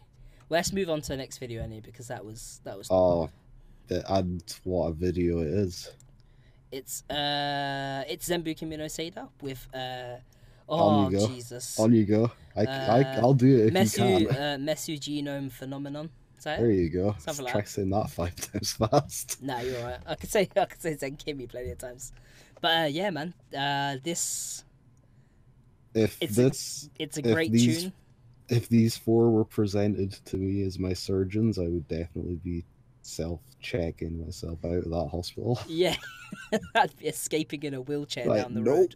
I mean, depending on how many drugs they'd given me previously beforehand, I might be like, oh, hell yeah. But then I knew I'm definitely not going to be waking up again, so... well, not the amount of stuff that they dug out of this person's body, anyway. So they're, like, in an abandoned building, I guess. It's not a warehouse this time, though. It's a building. Oh, I have no idea. Yeah, I mean, this could like be the behind the scenes bit of like Kodomo Mental's like studio. Just like, roll up the backdrop. Yeah, pretty much, right? Yeah, this is probably what was behind the backdrop. So they're performing surgery on some poor person, and they're pulling like out unicorns, Mishiro's glasses. It's like their own items. Tapioca I've seen that phone case. Yeah. This is their stuff. Yeah. The thing is that I was just thinking about this when I was like watching this before the show to refresh my memory. If you played this in reverse, this would be like the sickest way to debut a new member. It's like they're adding all this stuff to them. Oh, right. Like a bit of all themselves, and then it spawns like this. There was one point I thought Mishiro pulled a bong out of the person's abdomen, and I was like, wait, what? That's how Siva and Geshi and all that come out of all these banging tunes, isn't it? A few bong rips and then they're away, innit, and make the next Zen Kimi album. So yeah, like the music is, I guess this is kind of like the new direction that Zen Kimi are going in. Pretty much. It's kind of like the kind of classic Zen Kimi sound, but we're mixing in a bunch of like rock and kind of like more kind of like live instrumentation and that sort of stuff in there as well. Yeah. Which is what will happen if you go on tour with a live band for like 8 months, I guess. Yeah. Well, I mean, like we will say, Kodomo Mental have got like pretty much an in-house live band ready to go. Yeah, like, that band played with 0 when we saw them. Well, I mean, this is the band that they've got in the DVD. Yeah. It's the same band, yeah. Like, if they've got the same girl on the drum kit, it's the same band, yeah. That's why I looked at it. I was like, oh, it's the same. When I was watching the DVD, They played at Suya's birthday show that we went to. You're going on like I managed to look at any of them during that show. Like, maybe... Well, I'm just giving context to the listener. I might have got humble bragging. depending on who you talk to, I suppose. Yeah, depends. This is a really good song. Really, really good song. It kind of takes me back a little bit to their kind of like Yami Kawaii roots with the outfits. I mean, you know, with the whole kind of eye patch and that sort of thing. And it kind of, you know, it keeps their, you know, the visual editing effects. They kind of have like the hand drawn, coloured, you know, squiggly bits that go everywhere, and it feels very Zenbu Kimi-ish. Glitched out the video a little bit. Yeah. And then it's kind of like them doing this like fake moped like ride thing at the end or whatever. Yeah. If they could like play some shows in November, that would be sick. Yeah, that'd be really good if you could do that, ZMKB, please. We'll see what happens anyway. One glitchy mess to just like epilepsy / seizure warning, guys. Before this kicks in, you might want to look away. Yeah, just a heads up. If you can't handle the flashes to your eye, then don't watch DaiDaiDai. Let's go. That was terrible. GG Allen, or ZZ Allen, depending on how you want to say it. Here we go. This song's mad, but super catchy. This is quite the thing, possibly of the mad variety. Of the mad variety, indeed. This video just made me laugh so much when I did my reaction video to this. It's already out. Also, DaiDaiDai seemed to find it quite hilarious that I did a reaction video to it, and they have watched it and been retweeting it all day. It's quite... This, like, I don't even, like... Do you remember Whole Lot of Love? Do you remember Whole Lot of Love from Beast? This is basically that, but like turned up to like 11. Am I supposed to be able to critique this in any meaningful way? I feel like it's like the vaporwave type effect on videos, but like then to, I don't know, really fast like EDM stuff. Like some of the things where their eyes light up, it reminds me of, you know, like the memes where they give people like the red eyes, like the nani, like the red eyes. Or like they have like the bright beams of light. Yeah, because they're so woke. They're so woke. Yeah. DaiDaiDai, like the most woke, like EDM digital hardcore. This is the best bit. The deer bit is the best bit. The deer is the best bit in the whole thing. The deer, the deer's and the like fish. Twerking or something. Yeah. Oh, it gets even better later on. The deer goes crazy. Whoever, someone must have been tripping so hard when the thing is like this must have taken hours to edit. Maybe, yeah, probably. Let's be honest. Right. Do you know how many clips they're probably having to overlay and put on screen? That's what I'm saying. Yeah. This probably took more effort than like all of the other videos we've seen so far. You could just throw stuff in though, I guess, and just overlay it. But then that glitch effect, like, I have no idea how they got this to... I feel sorry for the poor computer that had to render this. Here we go, here's the deer. Watch. This deer is woke as fuck. And then you got some flying cats, or the fish comes back to do something. Oh, it's crazy. Like... I think pretty okay as well, I guess. Yeah. The thing is, the song is really good. That specific kind of like did like that gets really like addictive after a while. And every time it comes back in, you end up like saying it, and you're just like, oh no. But yeah, I really, really, really like it. It's a good song. I enjoyed it. Oh, it's just, I don't know. At one point, there's no picture of the girls. It's just fuzz and crap until you'll see like a fish come back or something. Like, oh, here you go, some fishes and stuff like that. It gets a bit mad. But yeah, it's certainly a unique video. That is for sure. It's a visual sensory overload. Sensory overload. I think that's what I called my reaction video. I'm not even gonna lie. So, but yeah, we can move on that. And Gary, I've got a question for you, if you don't mind. Oh dear. The question is, would you kill yourself now? That's mad. Just in case anyone had like tabbed out because of my like epilepsy thing earlier, you can now come back. It's safe. Yep. Apart from the mistress asking you potentially self-harming questions like, would you kill yourself now? I mean, Bo told them all to die, I guess. So. They're just repaying the favor, I guess, right?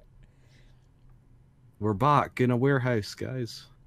Yeah. They're back. They're back to their roots with the new This girls. is they filmed this in like Tokyo though, so that's interesting. Yeah, I honestly think that that's the reason why they might have packed in the other mistress, just because they're all from down there and they now want to operate more They in didn't Tokyo. want to like move to Tokyo. Maybe I It's don't know. entirely possible. We're still speculating, but Yeah. Like the video's okay, I guess. I mean, there's not it's a whole lot to really say about there's it. some They're like performance shots, and then there's some pretty good bits where the light changes and stuff to the the light show's music. cool. It's pretty For cool, sure. yeah. It But reminds me like, of Promise the Star. Do you remember when oh yeah, Bruce is on on the the roof rooftop. with the Yeah, lights yeah, doing that? yeah. Yeah. But yeah, like for the most part, a lot of this is just them kind of performing in a Yeah. warehouse with a really cool light show, and then like kind of just standing around various parts of Tokyo. I'm not quite sure what the whole kind of like tied up bit and the Yeah, it's like what was that for? that kind of. Probably a lyric that we're just not understanding. I mean, it it is called. I mean, yeah, I haven't looked at the lyrics. It is called "Would You Kill Yourself Now?" So maybe there's some underlying something being said. I don't know.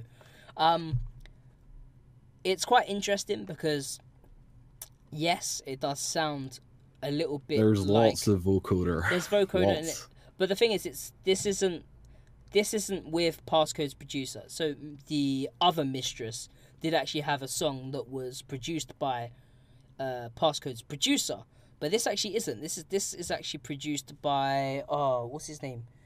Ouya. I think he's Ouya, and he is the synth and bass guitar player from. I can't remember the name of the group now. I'd have to go and have a look. But it's a pretty popular style of music right now. So, but no. But the thing is, the group. Here you go. Ouya from Three Lights Down Kings. Now they've got a new album out, and they've been around since 2007. I think that group's been around. So like the band that the guy's from, and he's the guy who does all the programming, the synths, the bass. He does loads of stuff. And Three Lights Down Kings, I believe, they actually worked on songs for Neve Slide Down. They've worked on songs for. It did kind of sound like a Neve Slide Down song. They've worked on songs for. I think he's worked on songs for Wagamama Rakia, Poison Rat. This guy gets around, and whenever you hear a song pop up that you go, that sounds like Passcode done really well, it's probably this fucking guy. When it's not actually Passcode's producer, because we obviously know that Passcode's producer likes to commit a bit of group adultery here and there, production wise, of course. I don't mean that in any other way. I just meant like musically, not physically. So I don't take me as any sort of dodginess.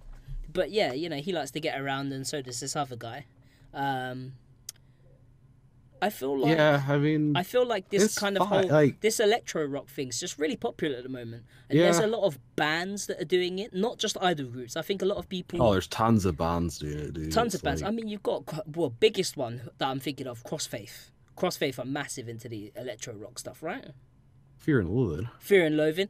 They like taking it to like the umpteenth degree. They're like, if Passcode was like plus 11 for iDOL, they'd be like plus 12 for band or whatever, in terms of like how Fear and Loathing are like one of the more prominent examples, and they're probably super experimental as well. They're very experimental. I don't know if they're the most experimental, but they're obviously one of the most well known. So yeah, out of it. And yeah, like you've got Crossfaith and a bunch of others. It's just like it's the in thing. I guess. The in thing. So, but I think it's a lot of people are not looking at the fact that there are bands doing this, and there are bands that have been doing this for a long time before Passcode. So when an idol group comes along, this sounds like Passcode. But what we really should be saying is it sounds like Terry. It does sound like Passcode. It does, because Passcode is the only frame of reference these people have. Because they don't listen to like Japanese like rock bands and stuff. Yeah. Because they're idol fans. That's true. But it's just there's lots of sick bands out there in Japan. It's just, they don't have cute girls or Bro, Checky or Pupan what's the band you recommended me a while ago, and I've been listening to them. Their name's got Jaguar in it, and I always mess up. Oh, Last Made Jaguar. Last Made Jaguar. Yeah, They're so sick, but it sounds a bit think like that's what they're but it sounds a bit like Passcode, but with just one singer. Yeah, Last Made Jaguar. They put out Dynamite album, Words or something like that. I believe. They put out a mini album called Reloaded in June, and I actually wrote about it for something that's getting posted on my website next week, so you guys can go read that. Yeah. Nice. But yeah, like, if they were an idol group, I'm sure people would love them, but because they're a band, the idol crowd are kind of like, eh. But yeah. I would recommend checking them out. I'm sure. Though a lot of people call idol groups bands, but that's another discussion that I don't really want to touch with a 10-foot pole. Yeah, I think that the lines are kind of getting really blurred between idols and bands, but then there are bands doing what idols are doing, but people ignore them because they're bands, but then they like idols that do that same type of music, but want them to be like a band. Some people can only process it going one way and not the other. I guess it's kind of funny. We just lost 1 million viewers talking about that, so obviously if you... We didn't, actually. Did we not? We lost it just after we started doing the music videos, as always. Oh, no, I thought I literally mentioned it, and then I see like 2 or 3 people leave, so I was like... If you guys have stuck with us this far, though, we really appreciate it. Yeah. Hopefully you've all subscribed. I think we're trying to hit 1,000. Everyone's subscribed by now. So. Oh, I reckon we'll get there. We'll get there because you guys are awesome and you come and chat and hang out in, you know. Tell a friend if you haven't. The main thing I want to know, and this is something I haven't asked before, but I'll put it on the thank you screen anyway. Thank you for joining us. Well, we're just about done. Yeah, I just wanted to throw out there, like, is there any way, or is there any ideas that you guys have for, like, streamlining the show? Because, you know, news is always really popping, you know, releases is releases, but then I feel like towards the end of the show, you know, things start to not fizzle out, because we're still talking as we normally would, but I don't know, is the videos less exciting for people to check out? Would you prefer if we did individual videos for certain big discussions? Or would you prefer if we just got rid of videos and covered a discussion topic or something? I don't know. I just feel like with the way that, you know, our viewership is, we normally have a lot of viewers at the beginning, and it trails out. We've also just basically forced people to sit through 2 hours of us talking, Terry. I mean, that's a very good point, and I should that's a hard sell even for me. Yeah, true. So big thank you to everyone who has stuck with us for this. If you guys have any suggestions for the show or content in general that you would like to see, then definitely let us know, because we're always trying to think of new things. Look, today max viewers 38. We had 38 people at one point. 38. Who are you people? Make yourselves known. Come and say hello. Who are you? Where are you? Let's see you in the chat. Thank you very, very much for joining us. Like, that's it's crazy. Also like at minimum midnight in Europe. That's also a very good point. But I don't know if we could do it earlier, just because of people's working schedules and stuff. I genuinely don't know. I can't do it earlier because I'm one of those unlucky people that has to work 5 Saturdays out of 6. So. Ouch. Yeah, right now it's pretty much midnight in England, yeah. Yeah, well, we should probably wrap this up, I guess. Yeah. I don't really have anything to plug apart from the fact that... Of course you do. I have the website. I've got the cool. website. I know. You know, we've got the All Idol website now. It's literally just allidol.com. You can go there. I've got... allidolpodcast.com. Yeah, allidolpodcast.com. Sorry, I didn't manage to make it that broad. Allidolpodcast.com. I've got some little discussion pieces on there to do with idols and bands.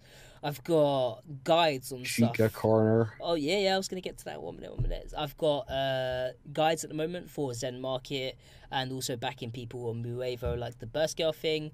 I've got a little running segment that I'm doing at the moment called Chica Corner, which is basically like highlighting and basically putting a spotlight on much smaller Chica groups, and kind of really newer groups and that sort of stuff in there. I'm actually taking, I'm pretty much taking help and articles and sections from people. So I've had Chris or Moondoggy in the chat. He's been basically covering a lot of groups that he knows that he's into from like the Chica scene and that sort of stuff. I've covered a few groups that I've kind of got onto and want to show people. I've got a couple that I'm thinking about. Yeah, we've got so. Gary's doing it. We've got Ethan, who's going to be showing us a few groups that he's looking at. So if there's a group that you're really big into that maybe you don't think people know about, and we're talking pretty small groups here, so like maybe not Bish or anything, but or if you have like information to help people out with something or anything like that, we're happy to like give a platform for it. Let me know. You can be part of one of the segments in Chica Corner, and you'll get your name on your article. I'll give you the document so that you can see the kind of layout and how we do it and everything like that. I'm more than welcome. This kind of a platform for everything for here, and that'd be pretty cool. If people would like to see the original videos that we're talking about in the MV section, if you are, I don't think it works on mobile, but if you're on desktop, if you go into the top right hand corner of the video, there's a little I button, and you can click that, and there is a playlist with all the video links. Yeah. So we got you covered on that one. So we got you, bro. We got you. Yeah. I know we don't normally mention it, but it's because we've been having the playlist there for so long now that I forget to mention it, if you get what I mean.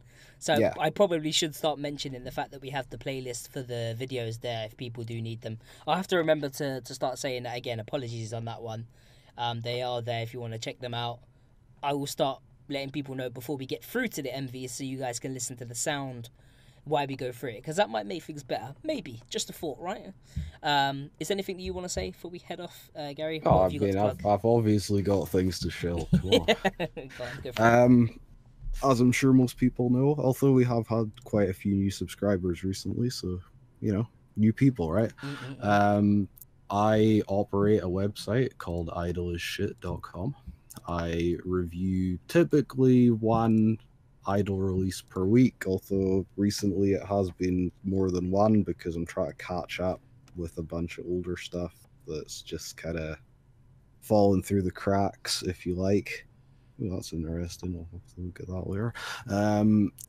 In the month or so since we haven't done this, I have reviewed releases from Suratop Sakana, Burst Girl, Yanakoto Soto Mute, Yui Gadokuson, Mason Boot Girl, and Zenbu Kimi no Seira. So, damn son, you've been if you're interested in any of those groups, you can definitely go and read those reviews and maybe share them if you'd like. That'd help me out.